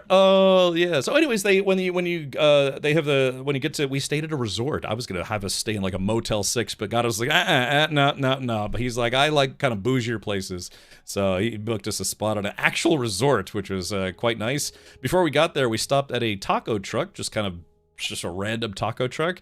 A little pricey, but it was very, very good. You know, it's weird that it's a taco truck, but then they actually had their own like patio and, you know, like a sit down place with lights. I've never really seen this before. You know, I live in Tampa, lots of taco trucks and other, you know, food trucks here, but this place, they had a taco truck, but they had like, yeah, it was almost like an outdoor restaurant. And I don't know, it was kind of a cool setup. They had their own toppings bar. And I know it probably doesn't look like it. This was probably the best breakfast burrito I've ever had in my life. They had like an avocado cream sauce. They had a habanero sauce that I told myself I shouldn't eat, but I tried it anyways. So this is like, it was like a chorizo and egg and beans and rice and cheese and burrito. You know, it's like, it's so weird because it just looks like a regular burrito, right? It was, I honestly want to say, probably the best breakfast burrito I've ever had in my life. It was also about $20. So, you know, but yeah, if you ever happen to be in Maui, the original Ono's Tacos, which was at a different location that was negatively impacted by the fires that they had in Maui. Yeah, they had tacos and the burritos, just phenomenal stuff. I'm going to think about this burrito for a long time. Whew. So yeah, I did rent a Jeep, you know, I haven't rented a Jeep in a long time. The last time I rented a Jeep was a Jeep Compass, which arguably doesn't count. But yeah, this time around, rented a true 4x4 Jeep Rubicon, and it was actually kind of nice. I'm not a beach guy, or not beach, I'm not a Jeep guy, but I was like, well, Gatto suggested, he's like, yeah, man, you should get a Jeep. I was like, yeah, sure, let's do it. So yeah, Jeep Wrangler Rubicon. And yeah, you know, I was so used to having friends that had Jeeps that are kind of noisy, kind of rattly and stuff, but this is a, you know, brand new one, a 2025, 2026, and yeah, it was really nice. Yeah, I was surprised. It got some modern amenities, you know, big touch screens, very comfortable, very quiet ride for a Jeep. A little bit of tire noise, but go figure, you know, it's got these big off-road tires just in case we got stuck somewhere. But yeah, you know, it was nice. I was actually very impressed. Haven't driven a modern Jeep before. There was a place like that in Austin. Looked like the truck died and they just built a pavilion around it. Yeah, I mean, like I said, that's fantastic. I should have taken a picture. Gatto's got some breakfast tacos and they also looked really good. So yeah, it was a big burrito, man. I will dream about that burrito for the rest of my life until I go back there. Did you go to Charles Lindbergh's grave? I did not. We did some plain stuff, but we did not go to graves. We saw a few cemeteries on the island, but not a lot of graves. Pricey tacos on Maui, that's because they have to fly them in from Mexico. Yeah, probably. All right, so their descent control is insane. Yeah, it had double locking differentials. Yeah, really easy four-wheel drive. Sound system in it was pretty good. We took the top off, and yeah, it had like a removable top, and I have to be honest, man, I've never thought I would be really into Jeeps, but this was a very, very nice Jeep. I can't imagine how expensive this was. This kind of Jeep's probably 40 grand, but yeah, very, very nice. It was surprisingly quiet. And again, it's, you know, the doors can come off and the top comes off and I don't know, everyone gets off inside. It's great. Or something. Yeah, we stayed at a resort, you know, had a nice lobby, very fancy, very friendly folks working there. But yeah, you know, it was like just I don't know, one part of Maui, but this whole resort, I mean, dude, like, can you imagine going to a hotel and this is what it looks like when you literally leave the back door of the room? Just, yeah, tropical paradise resort type place. We have Hawaiian pizza. Have they made a Hawaiian taco or burrito? Well, sure, you know, they have like fish tacos and chicken tacos that you can get pineapple in them. So, yeah. It's 40 grand. Oh, is it more like 60 grand? Yeah, it's crazy to think that, you know, Jeeps get that expensive. I'm just used to like having friends that hold like old crappy Jeeps. But the resort had its own little tiny private beach. Nobody was there at the time, but yeah, they have this little tiny private beach, which all they do is they take regular beach and just put up some, you know, some artificial rock walls and things. Oh yeah, Gatto said Kahlua pork tacos. Yeah, you know, God, I love Kahlua pork. It's good stuff. But yeah, I mean, like I said, even just you could walk from your room past all the swimming pools and stuff that they had. I have videos and stuff. I should have queued those up. But yeah, even they have their own little private beaches. You know, they have dead crabs where they literally turn red from being baked in the sun. Which I thought was kind of interesting. Then they had this little guy. He's trying to hide behind some driftwood, and I tried to poke him, and he went meow and just skittered off into the ocean. Let's see. Everything. All the things are expensive. All the things. But yeah, you know, I saw a large cock when I was at the resort. It was just kind of walking around, you know, looking for bugs and things. Lots of chickens, just like we have here in Tampa. Lots of stray chickens on the Hawaiian Islands. White Lotus Season 1 was filmed at the Four Seasons on Maui. Man, what's crazy is it was such a nice resort, but they only listed it as a 2-star resort. I was like, how? This is one of the nicest hotels I've ever been to. But I guess the competition's pretty stiff in the Hawaiian Islands for, you know, island resorts. Yeah, all sorts of stuff. Did you pet that cock? It wouldn't let me. I wanted to touch the cock, but I don't know, it was too quick. It just fired off immediately. It was like, whew. So, where was I? Oh yeah, okay. So one of the first places we went to on Maui, just later that day was we went to a place. It's called Ulua Beach, Halua, and did some snorkeling there. I was going to mention this later, but oops. There was my GoPro stopped working, so I have a GoPro 13 or 14. I've got a waterproof case for it and everything. It would no longer recognize the batteries. I had a, you know, authentic GoPro batteries. I had aftermarket batteries, all sorts of batteries. It just wouldn't recognize them anymore. Something about my GoPro malfunctioned. I tried to do a factory reset on it and nothing. And the thing is, I have a GoPro stick. I think it's called the Volta, which is like external power, so I could walk around with it. But you can't use those sticks underwater. So there's no way to use them underwater without, you know, shorting out. So yeah, I was very, very bummed. I was hoping to get some underwater footage, but I got some video I can show you otherwise. I have some DJIs as well. I should have brought those instead. But yeah, so this place, it was, you know, kind of sort of populated, but what's it called? It's called like Ulua Beach, something along those lines. But yeah, once you'd swim out about 30, 40 yards, meters, take your pick. They had these big like underwater coral reef places, which were fantastic. So yeah, it was good stuff. Olua, yeah, this is like Ulua or Olua, and it was pretty close by, so it was very, very nice, very, very good snorkeling spot. And then our resort had this restaurant, and I wish I'd taken more pictures of the food, but they brought the food out and it looked just so good. I was kind of hungry, but yeah, they had these wonderful chicken wings. We got Kalua pork sandwiches, but dude, it's one of those things where your eyes get real big when they start bringing it out. It's all hot and steaming, you know, they had teriyaki sauce, and I ended up I was like, nom nom nom nom, oh, Kalua pork, nom nom nom nom, and I totally forgot to take pictures. Those wings were fantastic. I would not mind having those wings again. I'd have to travel again halfway across the world just to get really, really good wings. Yeah, Chris, people have been mentioning that, so yeah, my condolences to the Bush team and family. Yeah. Hope you had plenty of fun before you caught the crud. Yeah, Lady Atara, it wasn't until I got back that I started feeling sick. And again, I took a COVID test, not COVID. I might have gotten heat stroke while I was out there because it was really, really, I was kind of overheating the last day that we were there. But yeah, it's not all just touristy stuff. We stopped by, you know, a tourist trap. You know, so they have a few outdoor markets. Stopped by there, you know, got a few goodies, a few snacks. I got, I can't remember if it's this place or the other place. You know, got some coconut and some other goodies. But yeah, you know, just lots of I guess lots of like homegrown or, you know, Hawaii manufactured things. Not a lot of imported stuff because you know, it's what people want from Hawaii. You know, you go in there and it's like, okay, is this really from Hawaii? So you like ogle the back of the labels and be like, oh yeah, you know, bottled in Oahu, or you know, canned in Maui, or exploded in Kauai, along those lines. But yeah, they have a few of these. You know, these like they're just the roadside markets with fresh produce and other goodies. Then we went to another beach. It was called Ka'anapali Beach or Bay or what have you. Oh yeah, sorry, a nice little flowery business there. But yeah, it was by this resort. I didn't go swimming there, but we kind of, you know, walked around the beach.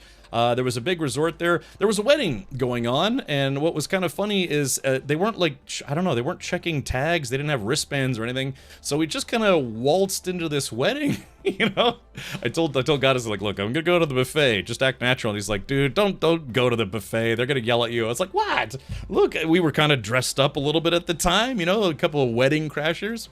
But, yeah, you know, I guess we just ate, so I wasn't, like, super hungry. But I was like, dude, you know, we could probably just walk in. I think that was maybe the bride right there. But, yeah, just an outdoor kind of beach resort wedding. And, yeah, just kind of mingled around for a little bit. So, yeah, you know, yeah, wedding crashers.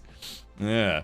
But yeah, stopped, you know, have a drink and just kind of watch. Well, you couldn't really see the sunset because it was a bit cloudy there. But yeah, lots of tourists coming around. Had lots of boats kind of going in and out. They had dudes like lighting torches on the reef and like jumping off and doing backflips and stuff. So kind of a nice day to, or you know, a nice way to wind down the day. Yeah, there you go, just kind of chilling and sipping. Yeah, not a bad way to end a day in Maui.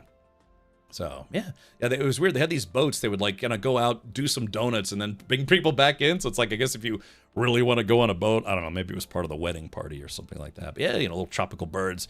They come and take a dump in front of you. You know, eat some snacks, all sorts of goodies. Lots of pigeons, lots of tropical birds. My parents got to go out that way once, even rode a helicopter over the Jurassic Park set waterfall area, and I'm waiting for them to drag me with them next time they want to go. They totally fell in love. Yeah, again, I lived in Hawaii for 5 years, went back in 2019, and I also went back a week ago. So, yeah. So on the way back, we saw this ice cream place, and it was very, very popular. Yeah, it's called Island Cream Co. So if you were trying to, you know, get creamy, they had just really, really fantastic ice cream. I mean, it doesn't look busy in these pictures, but yeah, there's literally a big line almost coming out the door, just, you know, on a Friday night. I think it's Friday. Yeah, Friday night, Saturday, something like that. But yeah, so Friday night. But yeah, we went in. They had you could make your own shaved ice. You could mix all the flavors you want. They had all sorts of ice cream flavors that they actually make in house. They had all sorts of crazy like macadamia nut and coconut and strawberry daiquiri explosions. But yeah, I think I got what did I get? I think macadamia, coconut, and then pistachio, and then they give you these little like, you know, wafer chocolatey sticks. It's really good, you know. It's really. They said it's not quite ice cream, not quite gelato, but kind of like right in between. Very, very popular spot, man. There were people like basically lined up out the door, and yeah, no, it's just like I said, it's all fresh ice cream that they make in house. Yeah, real Hawaiian ice cream. Yeah, they said they make it there. But yeah, they had free samples. I tried a couple different ones, but yeah, I would love to go back. I think they had like a chocolate peanut butter macadamia nut swirl, and I was like, oh, I'm so torn. You know, I didn't want to get too much because I'm still full from lunch. But yeah, man, I don't have a big sweet tooth, but I'm a sucker for good ice cream. Yeah, it's made out of real Hawaiians. Oh gosh, dude, they had so much stuff there. They had a poi flavored ice cream, which is kind of a traditional Hawaiian dish, but yeah, very, very good stuff, man. It was very delicious. So my GoPro, I just bought this GoPro, I don't know, like 4 or 5 months ago, and I was using it for other stuff, but it wouldn't recognize the batteries, and you have to run it off of battery power before you stick it in the waterproof, like underwater case. So it's very disappointed. I gotta you know, contact GoPro and see if they can fix it or replace it, because yeah, I was very, very disappointed to not be able to get underwater footage. So, but anyways, on the way out, we went to some place that we don't have here in Florida, at least I don't think we have, Jack in the Box. Jack in the Box is kind of like, I guess you could say, a Western to Midwest fast food chain, and anytime I'm in California, people are like, oh, gotta go to In-N-Out, gotta go to In-N-Out. I've had In-N-Out, so I was, but Jack in the Box I actually genuinely like. And what's also kind of funny about Jack in the Box in Hawaii is that they have Hawaiian-inspired fare. Yeah, you can get Portuguese sausage and egg platters. You can get Spam fried rice at a fast food place, at a burger joint. You know, they had like seafood taco things and some other business. But yeah, so I got Spam fried rice with eggs, Portuguese sausage, a little bit of hash browns. But yeah, this is stuff you can't normally get this type of stuff in fast food joints. Hawaii has something similar. I think maybe Burger King has something similar. Did they not have Spam ice cream? Look, I'm sure if you asked for it, enough people asked for it, they would probably make it. How much do flights cost from Florida in the States? My plane ticket was $9.75 round trip. So again, this is not a great time for plane tickets because of the whole fiasco in the Middle East, driving up the cost of, jet fuel, car fuel, any kind of oil derivative. All those prices are up right now because of the kerfuffle, if you want to call it that, in the Middle East. So yeah, because I want to say, I think the last time when I flew, I think it was from Virginia to Hawaii or Maryland to Hawaii, it was less. It was like maybe $750. Something like that. And again, that's still East Coast United States going all the way to the West Coast, then all the way to Hawaii. So, yeah. So, like I said, some people were like, yeah, oh, yeah, stopping on the West Coast. Yeah, go to In-N-Out. Nah, I want to go to Jack in the Box. Yeah. Now I know why your stomach is screwed up, Jack in the Box, though that doesn't look like old school Jack in the Box. No, like I said, they have Hawaii. I mean, traditional burgers and they're crappy tacos that I actually kind of like. But, yeah, you can get Spam and Portuguese sausage at Hawaiian places. So, yeah, they still have the curly fries. But again, that's the novelty of it. Getting fast food from a burger joint that you can only really get if you're in Hawaii. So, all the pleasure toys increase in price too. Yeah, stuff that's anything like oil, I don't know, maybe rubber-based. Yeah. So, about 12 years ago from Sydney to Los Angeles was $2,000. Yeah, it can get kind of pricey. I just figured you hopped on your G650 to go to Hawaii. It's in the shop right now, so yeah. Normally I would take my G650, but it's expensive. I don't always fly private jets. Sometimes I ride cattle class, So yeah, okay. But yeah, we went to a place called Napili Bay. Also did some scuba diving there. They have a trail that you can kind of walk around. Yeah, there's this is I think Napili, but then we went to Kapalua as well. I'm trying to remember, is this Kapalua? Oh yeah, I think this is Kapalua, which I liked a lot better than Napili. There was like Napili Bay, I guess I forgot to take photos while I was there, and then there was Kapalua Bay, and Kapalua Bay was amazing. I did some snorkeling there, and it really makes you feel like the Little Mermaid. There were all sorts of turtles, and oh yeah, there's a little schmuckface. Yeah, I was very, very happy because it's kind of a semi-enclosed reef. It's still open, but it's a little enclosed due to natural reef stuff, and because of that, the water's a lot calmer, so there's a lot more fish. I got to see turtles. I was turtling super bad while snorkeling. So yeah, if I can recommend any place, probably one of the nicest places I've ever snorkeled. Yeah, Kapalua Bay. Let's see here. Oh yeah, so we went to Napili. Napili was a little underwhelming because it was a kind of a bigger touristy spot. So let's do this. This is not my footage, but this footage is courtesy of Murphy Travels. This is pretty much almost exactly what it was like for me snorkeling in Kapalua Bay. So anyway, so yeah, so this is legit. This is how it was for me. They had sea turtles swimming around. Like I said, even in shallow water, you don't have to go super far out, but yeah, lots of sea turtles there, and they're pretty chill. They I guess they're just so used to tourists and things. Yeah, there's the Humu Humu Nuku Nuku Apua'a, which is the state fish. They call it kind of like it's like a reef triggerfish, Moorish idols, but yeah. So this is literally all the same kind of stuff that I saw. And if you go far enough out, you get to see these big, huge coral reefs. Did you drive past the Not Magnum House? I did not. It was the actual Magnum House versus the Not Magnum House. Yeah, so like I said, it was Kapalua Bay, as far as snorkeling was concerned, was simply incredible. I mean, I remember going snorkeling as a kid, but I don't remember going to a place that was just this nice. Didn't see any sharks. I saw turtles, lots of very colorful tropical fish. I saw a couple eels. I saw an octopus. Did not see any sharks. The biggest fish I saw was probably about yay big. Big fat guy. But yeah, natural coral reefs. And again, they do ask people to not step on that stuff. So if you're kind of a novice snorkeler, it's best to stay in the shallow end, where admittedly, the coral's kind of been worn down due to tourism. But yeah, if you can go further out, and again, I've snorkeled a few times, so I'm pretty comfortable with it. There's really, really beautiful underwater terrain. So oh yeah, Gatos, yeah, but it was got some snorkeling in, but I'm not kidding. This is exactly what it was like for me. Just getting to see tropical fish.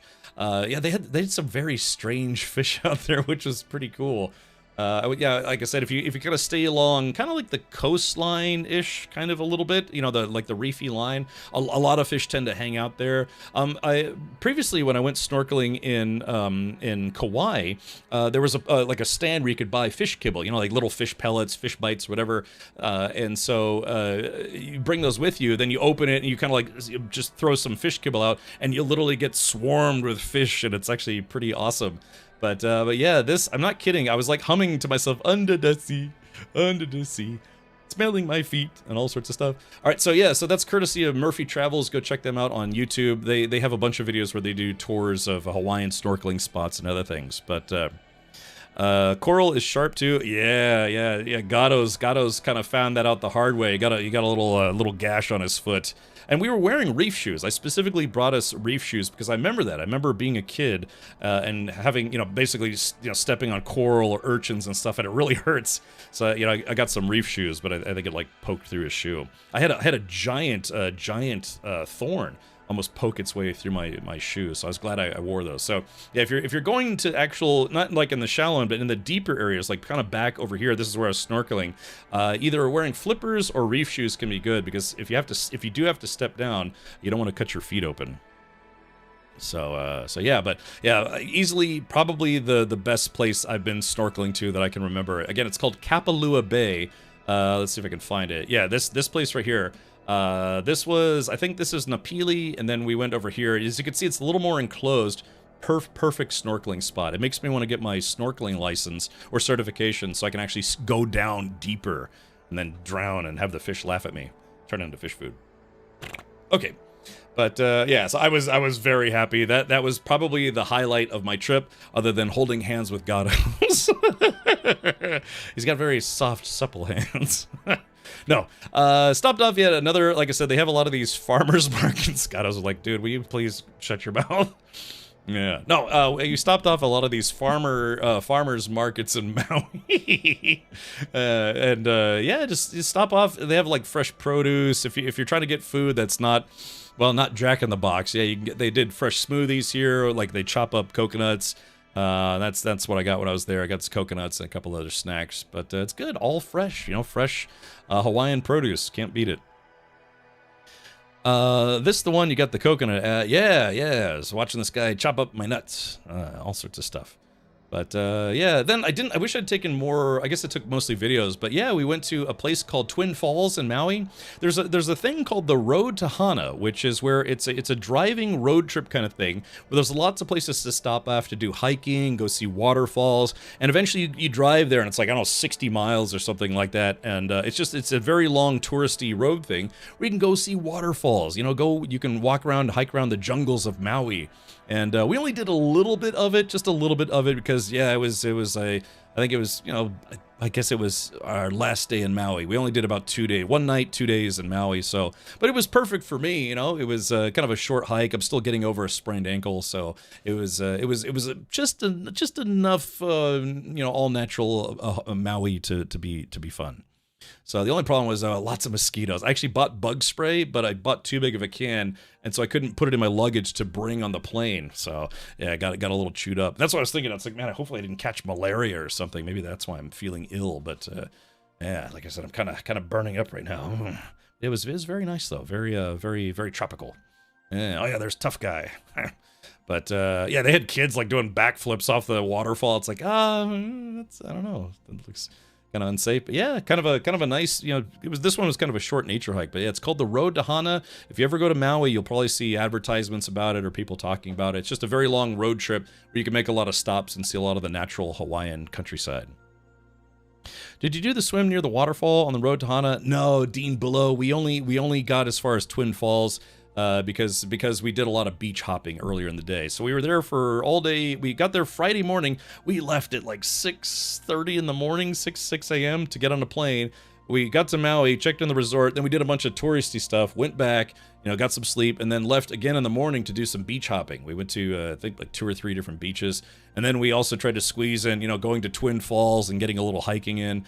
Yeah, like I said, not much of a relaxing vacation, more of like a, you know, adventure vacation. People jumping off waterfalls is unavoidable. As long as you don't go chasing waterfalls, you know, stick to the rivers and the streams that you're used to. Yeah.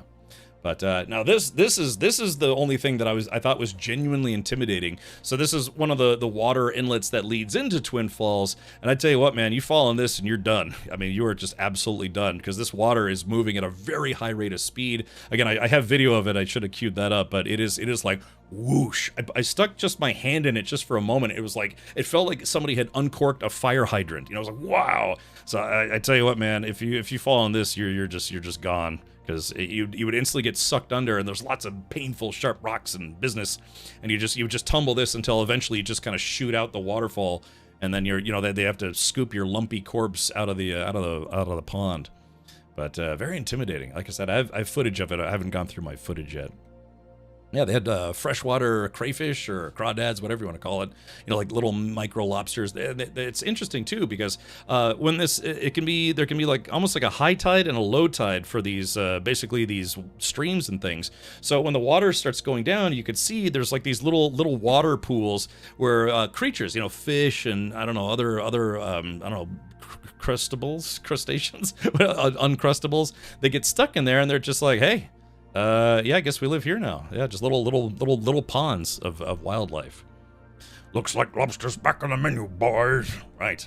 So yeah, again, I saw another big cock while I was on Maui. Lots of just big, delicious-looking cock there. Just you know, if you're into like I don't know, fried chicken or something, you know. There's probably people just questioning me at this point. They're like, is he little? You know? Look, I'd like to make jokes, that's all. Yeah, Crustables. I don't know what this is, but it's kind of hot. Yeah. So there it goes. Yeah, dude, you know, since my father saw the April 1st prank where I did Captain Rachel as a VTuber anime girl. He saw that and he actually he asked my mother, "Is like, is he something he needs to tell us?" I was like, "Dude, it was a prank video." Triple D says, "Looks pretty average to me." Jeez, thanks a lot for that. I thought it'd be big enough for everybody. Okay. Just because you're sick doesn't mean you can continue to be weird. I'm actually kind of overheating at the moment, so yeah, some delirium might be setting in. Woo! But so sadly I had to leave Maui. Yeah, it's called the Kahului Airport. I think it's called OGG if I'm not mistaken. Yeah, it's the airport code is OGG, and the guy's name that they named it after is literally Captain Hog. So we've got cocks, we've got hogs, all sorts of stuff. We got Captain Hog. Yeah, that's literally what the airport code is. OGG, named after Captain Hog. I'm not making that up. That's a 100% true story. Oh yeah, you know, Gatto's, it reminded me to get some snacks along the way. So I got some macadamia nuts, which are I love, my favorite kind of nut. Yeah, so it's just a quick hop. I mean, it's literally a 25 minute flight back to the island. So one of the things that I stopped at last time I was in Hawaii in 2019 was Big Kahuna's Pizza, because they have a Kalua pork pizza that you can get there, and it's just fantastic. It's very, very good. So yeah, it's been around. It's kind of a Honolulu airport staple pizza place. It's been around for 30 years. It's not a chain. They said they want it to be a chain, but it's just the one pizza place. But yeah, very popular. When inside there was still a lot of people eating pizza. And yeah, you know, you get Big Kahuna's Pizza. So if you're ever in Honolulu and you're craving pizza, maybe you want to try some different ones. They have kanaka, which is shredded Kalua pork. They have got they got a Texas style one. It's like, you know, brisket, meat lovers. And yes, they have the traditional, what people call Hawaiian pizza. They don't call Hawaiian pizza in Hawaii because it technically wasn't invented in Hawaii. They call it like just pineapple ham pizza.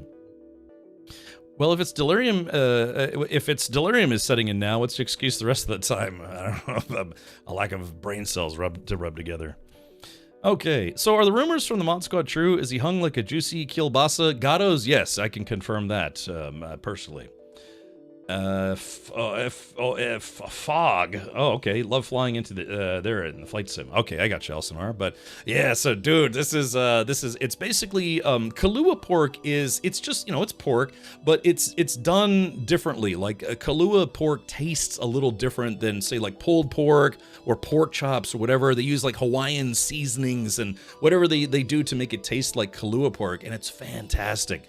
absolutely fantastic. So this was the Kahlua pork pizza that I desperately wanted, but also I couldn't make up my mind, so I got a little brisket pizza as well. You know, just a little tiny brisket pizza. It was very, very good.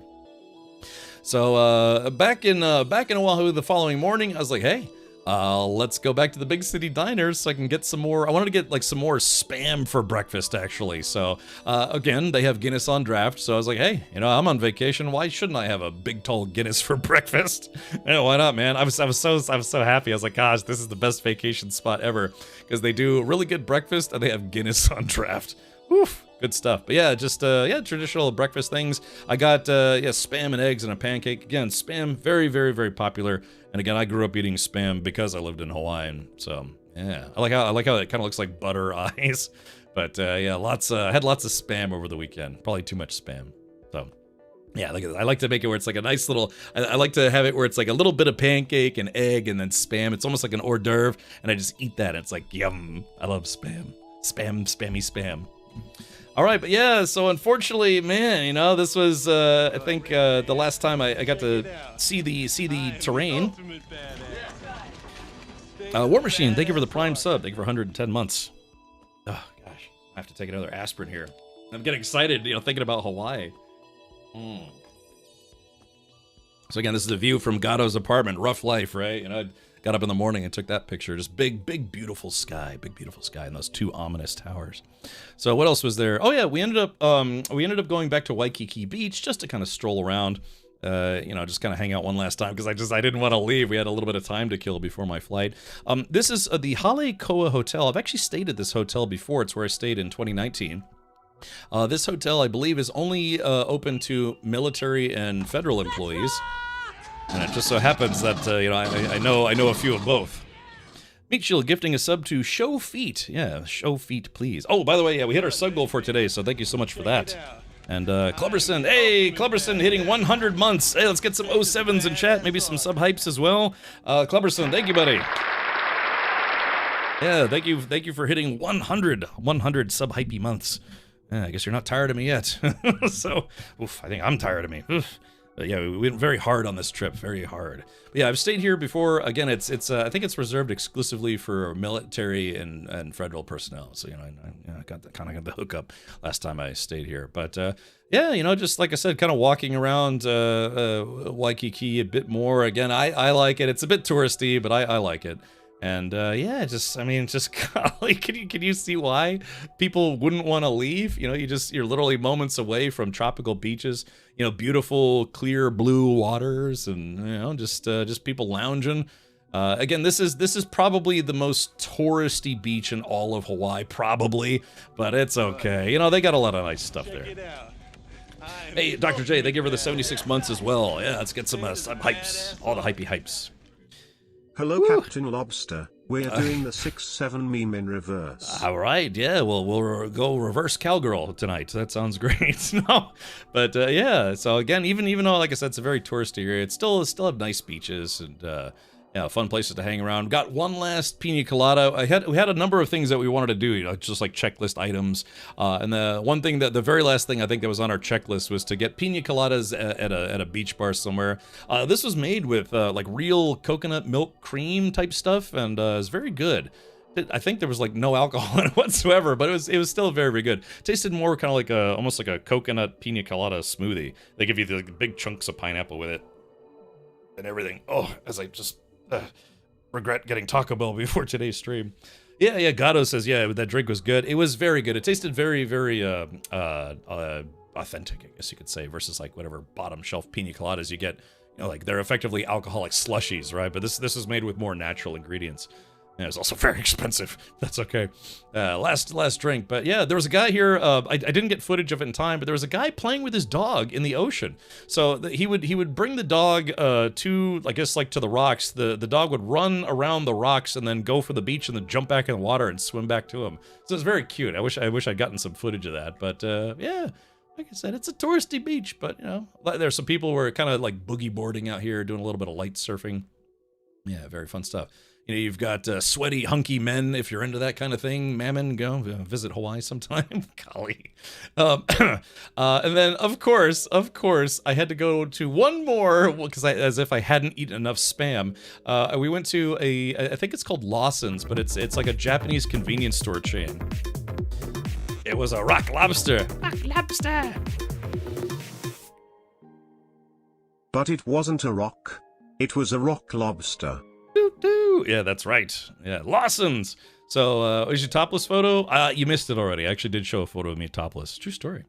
But yeah, they have all sorts of, like more Spam, musubi. They had some like Japanese, those triangular like rice dumpling snack things or whatever they're called. But yeah, just, like I said, Japanese foods are very, very common, if not popular in Japan. In Hawaii, because again, Japan, it's like another, 6-hour flight from, I don't know how many hours it is, from Japan to Hawaii. But yeah, you get, tourists from America, but you almost get an equal amount of tourists from Japan. They all converge right in Hawaii. So lots of Japanese convenience store type food. So I got tempura Spam. They actually had, fried Spam, but it's basically tempura Spam. And it was actually really good. It was cheap too. It was like $1.50, $2 or something. And I was like, oh no, why don't they have that here in the United States? Oh, 7 to 8 hours. I'd do it, man. I would certainly do it. Why all the Spam in Hawaii? I don't know. I guess after World War II, it just got very popular there. And like I said, I grew up eating Spam because I lived in Hawaii. Spam. Hey, 92, welcome back. I am the ultimate badass. State of the badass art. That's a good question, Alcimar. Spam. Lovely Spam. Yeah. Wonderful Spam. But look at that. If you like Spam, I've never had tempura Spam before, and it was really good. Like I said, it was the last one they had, and again, it was like maybe $2 or something. So you're just eating like tempura Spam on a stick. My wife got me into eating Spam, big for Filipinas too. Yeah, I can imagine it's just all the places where U.S. service members have been, for, 75 years. But yeah, it's good. It was like a little tempura Spam. And that was, other than the pina colada, that was the last thing I think I ate in Hawaii, because by then I was like, okay, I'm done eating. I'm absolutely done eating. All right, let's, here we go. Oh, I got a fish. Oh yeah, oh, look at that. Hey, look, that's a very topical ema. Yeah, a little tropical guppy fish thing. Let's see. Cooler says, I think Spam is gross, salty, and mushy. All right, I'm going to back up just for a few pictures here because I said the same thing. So, it depends like on how well done you want your Spam. I'm kind of the same way. I like my Spam kind of cooked, like crispy on the edges, maybe crispy on the outside, because I even asked him, I was like, hey, can you cook my Spam a little bit more? Because I like it a little crunchy. Because if it's kind of mushy, it's like Spam. More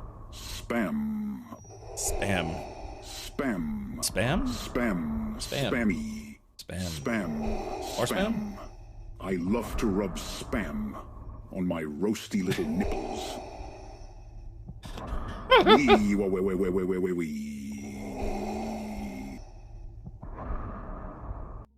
The breathing really helps sell it, Yeah, he's just like Spam. Oh yeah, I think that was the very last thing I ate. I couldn't eat anymore, man. I was pigging out. I think I put on like 4 pounds, 5 pounds. Yeah, like I like my Spam cook. Sometimes I slice it thin, sometimes I cube it. I put it in my ramen, all sorts of stuff. But yeah. Man. Check it out. I am the ultimate badass. Bezos bucks. State of the badass art. Take these. Bezo can't feed his babies now. Oh, thank you for that, Iris. But what is it? Spam is basically like I don't know, pig testicles and horse anus. They blenderize it. No, I think Spam's mostly a mix of what, like, is it like pork and beef and chicken and entrails and I don't know, like duck lips or something. I don't know. I don't think I want to look at the ingredients list, but it's very, very common in Hawaii. It's like a cubed hot dog. But yeah, so again, just one last shot of Waikiki Beach. One last shot of Waikiki Beach. But again, it's a tourist area. But I don't know. Like I said, I like it. I'm kind of a people person, and I'm more or less sort of, unless they have a restraining order against me. I'm a people person. Yeah. Shoulder, pork, and ham. Okay, gotcha. Well, that makes sense. All right, just like, thank you for the 87 months. I appreciate all the resubs, everybody. It's very kind of you. I've been gone for a week and a half. But yeah, so again, thank you to Gatos, who's live in chat right now. He was my chaperone, my host, guy who kept me on a leash so I wouldn't, like, I don't know, roll around in, I don't know, the jungle and die. But yeah, so it was good fun. But I think you could see it's like not a lot of downtime. We were running around and doing all sorts of stuff. I took a photo of this, just fun socks. I guess this means something different to people in Hawaii versus everyone else. Because, you know, it's like, do I need a special custom sock for that? You know, just any regular sock will do, you know, normally. Yeah, it's just one of those places where they have all those custom socks. But I was like, yeah, for me, at least as far as I know, a fun sock is something else. Did you go up to the volcano? No, I actually didn't know the volcano was active until I was on my way out. Someone, I know someone was talking about it. I was like, oh, is the volcano active right now? They're like, oh, yeah, it's active right now. Mom, did you wash my fun sock again? Yeah. Yeah, we did not go to the Big Island, just went to Oahu and Maui. Last time I went to Oahu, the Big Island, and Kauai. So that's, maybe next time I'll do the circuit again. But yeah, there was unfortunately the poo-poo house went out of business. So yeah, I was trying to enter the poo-poo house, but they said no. It's like, yeah, we don't do that anymore here. So it's literally called the poo-poo house. Yeah, have you seen my poo-poo house? It's open for business or no longer open for business. Yeah, they closed it sadly. All right, so no poo-poo house for me. Yeah, we need a table poo-poo for two. Zelix, yeah, man. I saw, there's all sorts of weird lizards. I figured chat would have liked this. Lizard. I don't know, it's got this weird, like, testicles on the side of its head. I've got a lot of lizards here in Florida, but they don't look like this. Kind of a strange, it looks like, I don't know, it looks like something out of Cloverfield. Maybe. Yeah, they closed the rear entry as well. All right, lizard. But, yeah, and then, the pain, just the pain of having to finally leave. Yeah, going to, the airport in Honolulu, and I was like, no! Exclamation point, no! I guess that doesn't work anymore. Venom sacs? I don't know, it bit me, and I got turgid instead.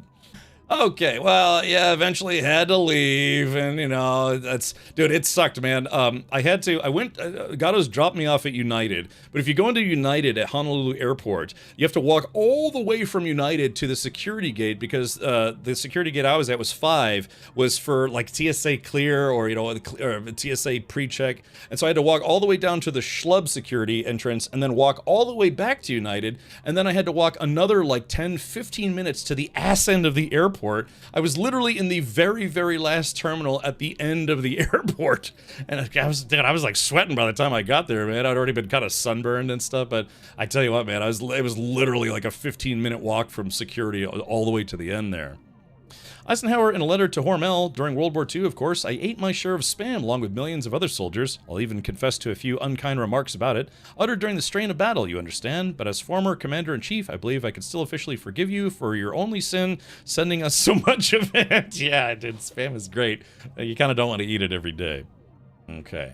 But again, like I said, I don't know how I got sick on the way back, man, but I actually wore a mask on the plane the entire time. I mean, I had an in-flight meal, it was okay.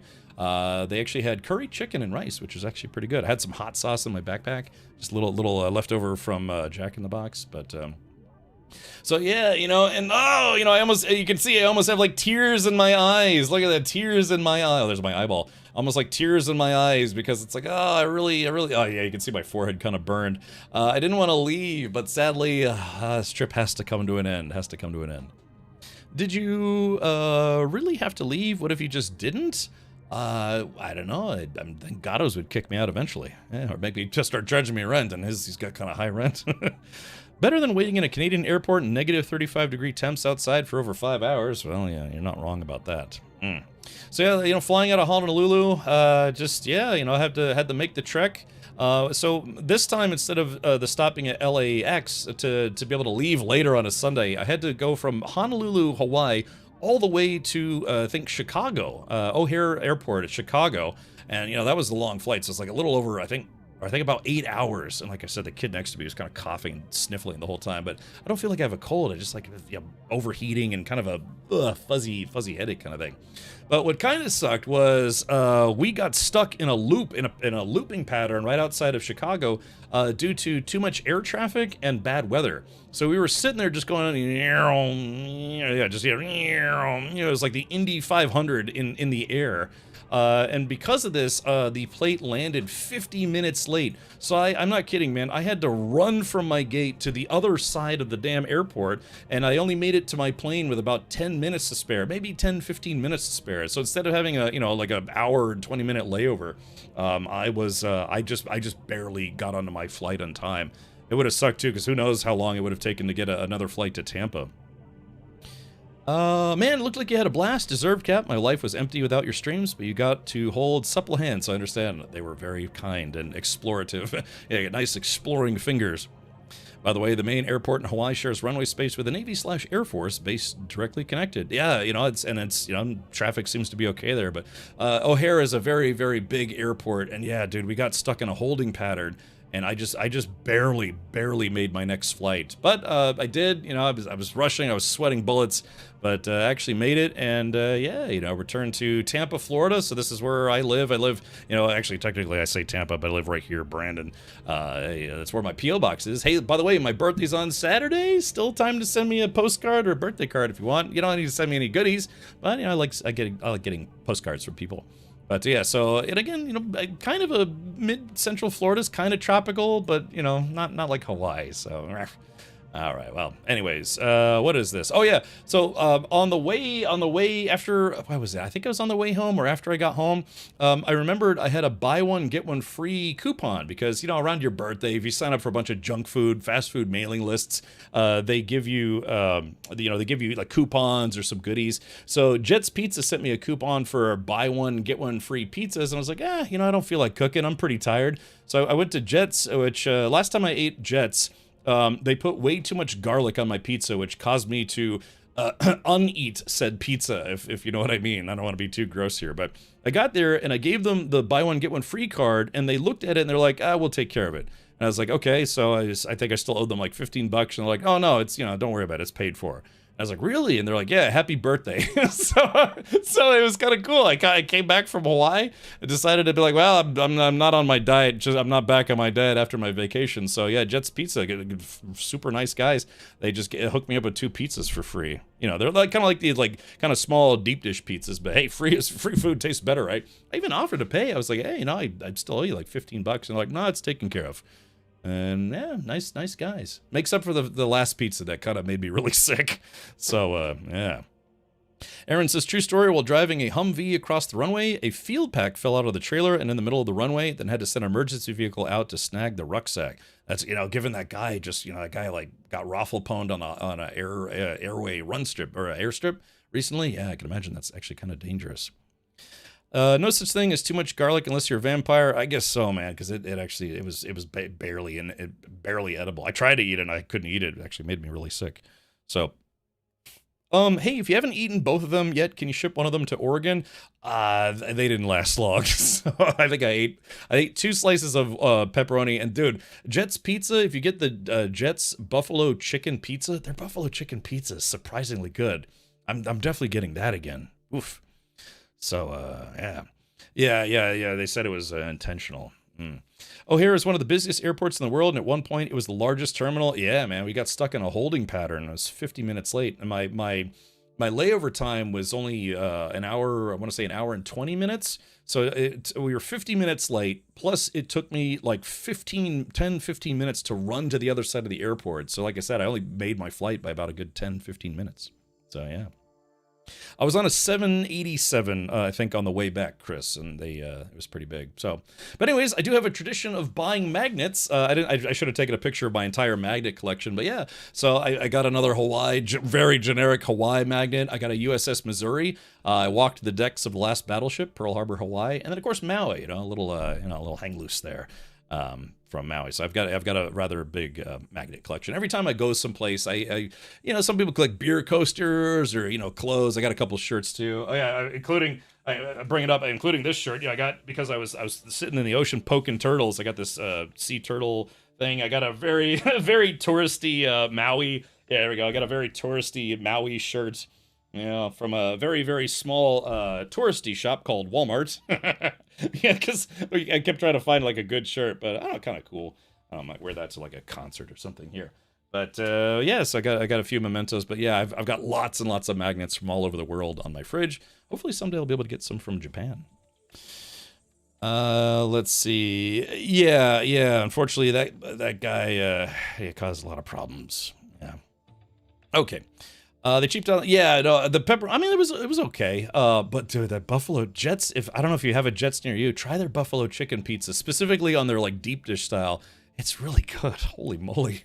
So, all right, but I believe that is it. Yep. So, ladies and gentlemen, that's it for my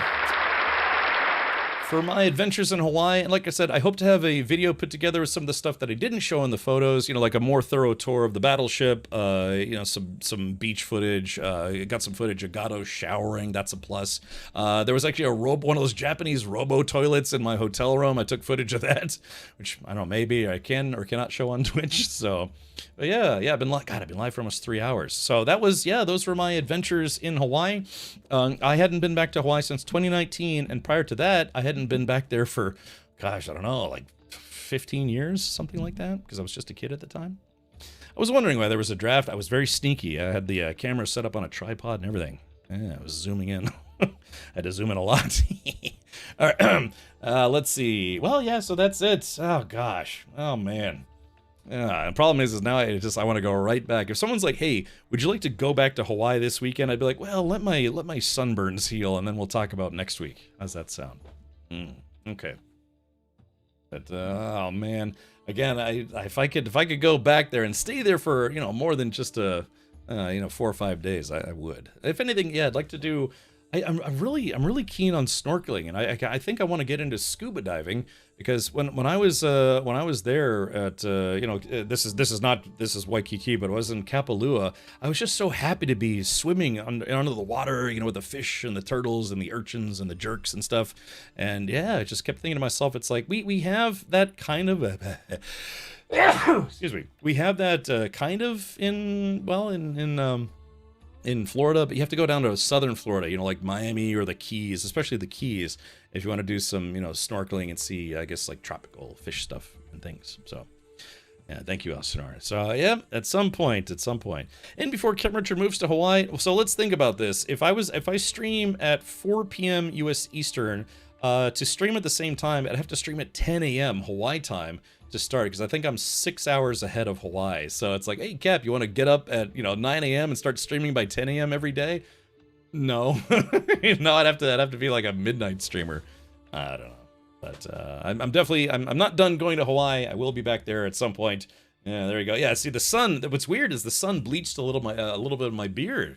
Yeah, normally my beard is completely black, but I got the sun bleached. Yeah, that's the ticket. Yeah, that's definitely what happened there. All right, so, okay, well, that is that, and, oh, yeah, see, now, like I said, I'm a little sad. Well, I'm a little sick, but I'm also a little sad, because it was probably one of the best trips I've ever been on. Yeah. So, yeah, if you ever have a chance to go to Hawaii, feel free to reach out for suggestions. I've done a lot of stuff on various places in Hawaii. Big thing is, yeah, don't be afraid to adventure past some of the more touristy spots. Yeah. Sun ages you. You should be fine though, Cap, being only 21. Yeah, don't forget my birthday's on Saturday. I'll be streaming probably more Subnautica on Saturday. We're gonna have a couple giveaways. I'm actually gonna be giving away a copy of Subnautica 2 on Saturday. Plus, got some goodies from Logitech G. Gonna be doing another Logitech G giveaway. So, Subnautica 2 is geared to multiplayer. Well, I did ask some of the mod squad if they'd be up for jumping in with me today. So I didn't mean to keep them waiting so long, but hopefully today. Well, I'll have to figure out why my PC is now cycling through power every few seconds. That's not good. Try unplugging the power supply and then turning it on, and hopefully that'll discharge all the power that's in it. Yeah, I've got so many things to catch up on. Subnautica 2 Monday. So I'm streaming Subnautica 2 probably for the next 3 days. Given all the snorkeling and ocean stuff that I did. Sunday, we're having Sunday movie night. Monday, I have a sponsored racing stream for Le Mans Ultimate, Le Mans Ultimate, courtesy of Logitech G. And then after that, we might check out some Forza Horizon 6. And then, yeah, there's, like I said, I've got Directive 8020, Aphelion, Pragmata. I think there's another game that I'm forgetting. The James Bond game comes out. So even being gone, that's why I really was not happy about missing a couple extra days, because yeah, I've got a massive backlog. So lots of fun games to stream coming soon. Forza is a no-brainer. Yeah, so I think if not Monday, then maybe Tuesday we'll check out Forza. I don't know, man. Like that's tough being a content creator. Even just missing a week, it's like, oh, you missed 17 games that came out while you were gone. It's a rough life, let me tell you. It's okay. All right, well, let's do it. I'm going to change categories, and we're officially going to jump into some Subnautica. Tonight's stream of Subnautica is sponsored, by the way, so thank you, Subnautica, for that. Let's do this. Let me update my stream title. Okay, see, updating Subnautica Poo. All right, so there is that right there. You know what I really should do? I should pause my YouTube stream. I don't know. Maybe I should pause my YouTube stream and like just cut it off and then restart it so it's a new VOD just specifically for Subnautica 2. Yeah, I think I'm gonna do that actually. I'll keep the other VOD as like the Hawaii trip recap VOD on YouTube, because you know VODs on Twitch they last for 60 days, but on YouTube it's feasibly forever. So I think I'm going to split it up. But let me update my junk over on the Twitch side. So for those of you who are tuned in over on the YouTube side, I will be right back. I'm just going to split the VOD and just feel free to refresh the stream or refresh my channel, and you should see the next live stream. Okay, let's do this. I gotta put hashtag ad, of course. All right, there is that. There is that. Okay. All right. So again, thank you so much to those of you who are watching on YouTube live right now. I will be right back. I'm just gonna, like I said, stop the YouTube stream and then restart it here in just a moment. All right. I will be right back. Give me just a bit, just a sec. Ugh.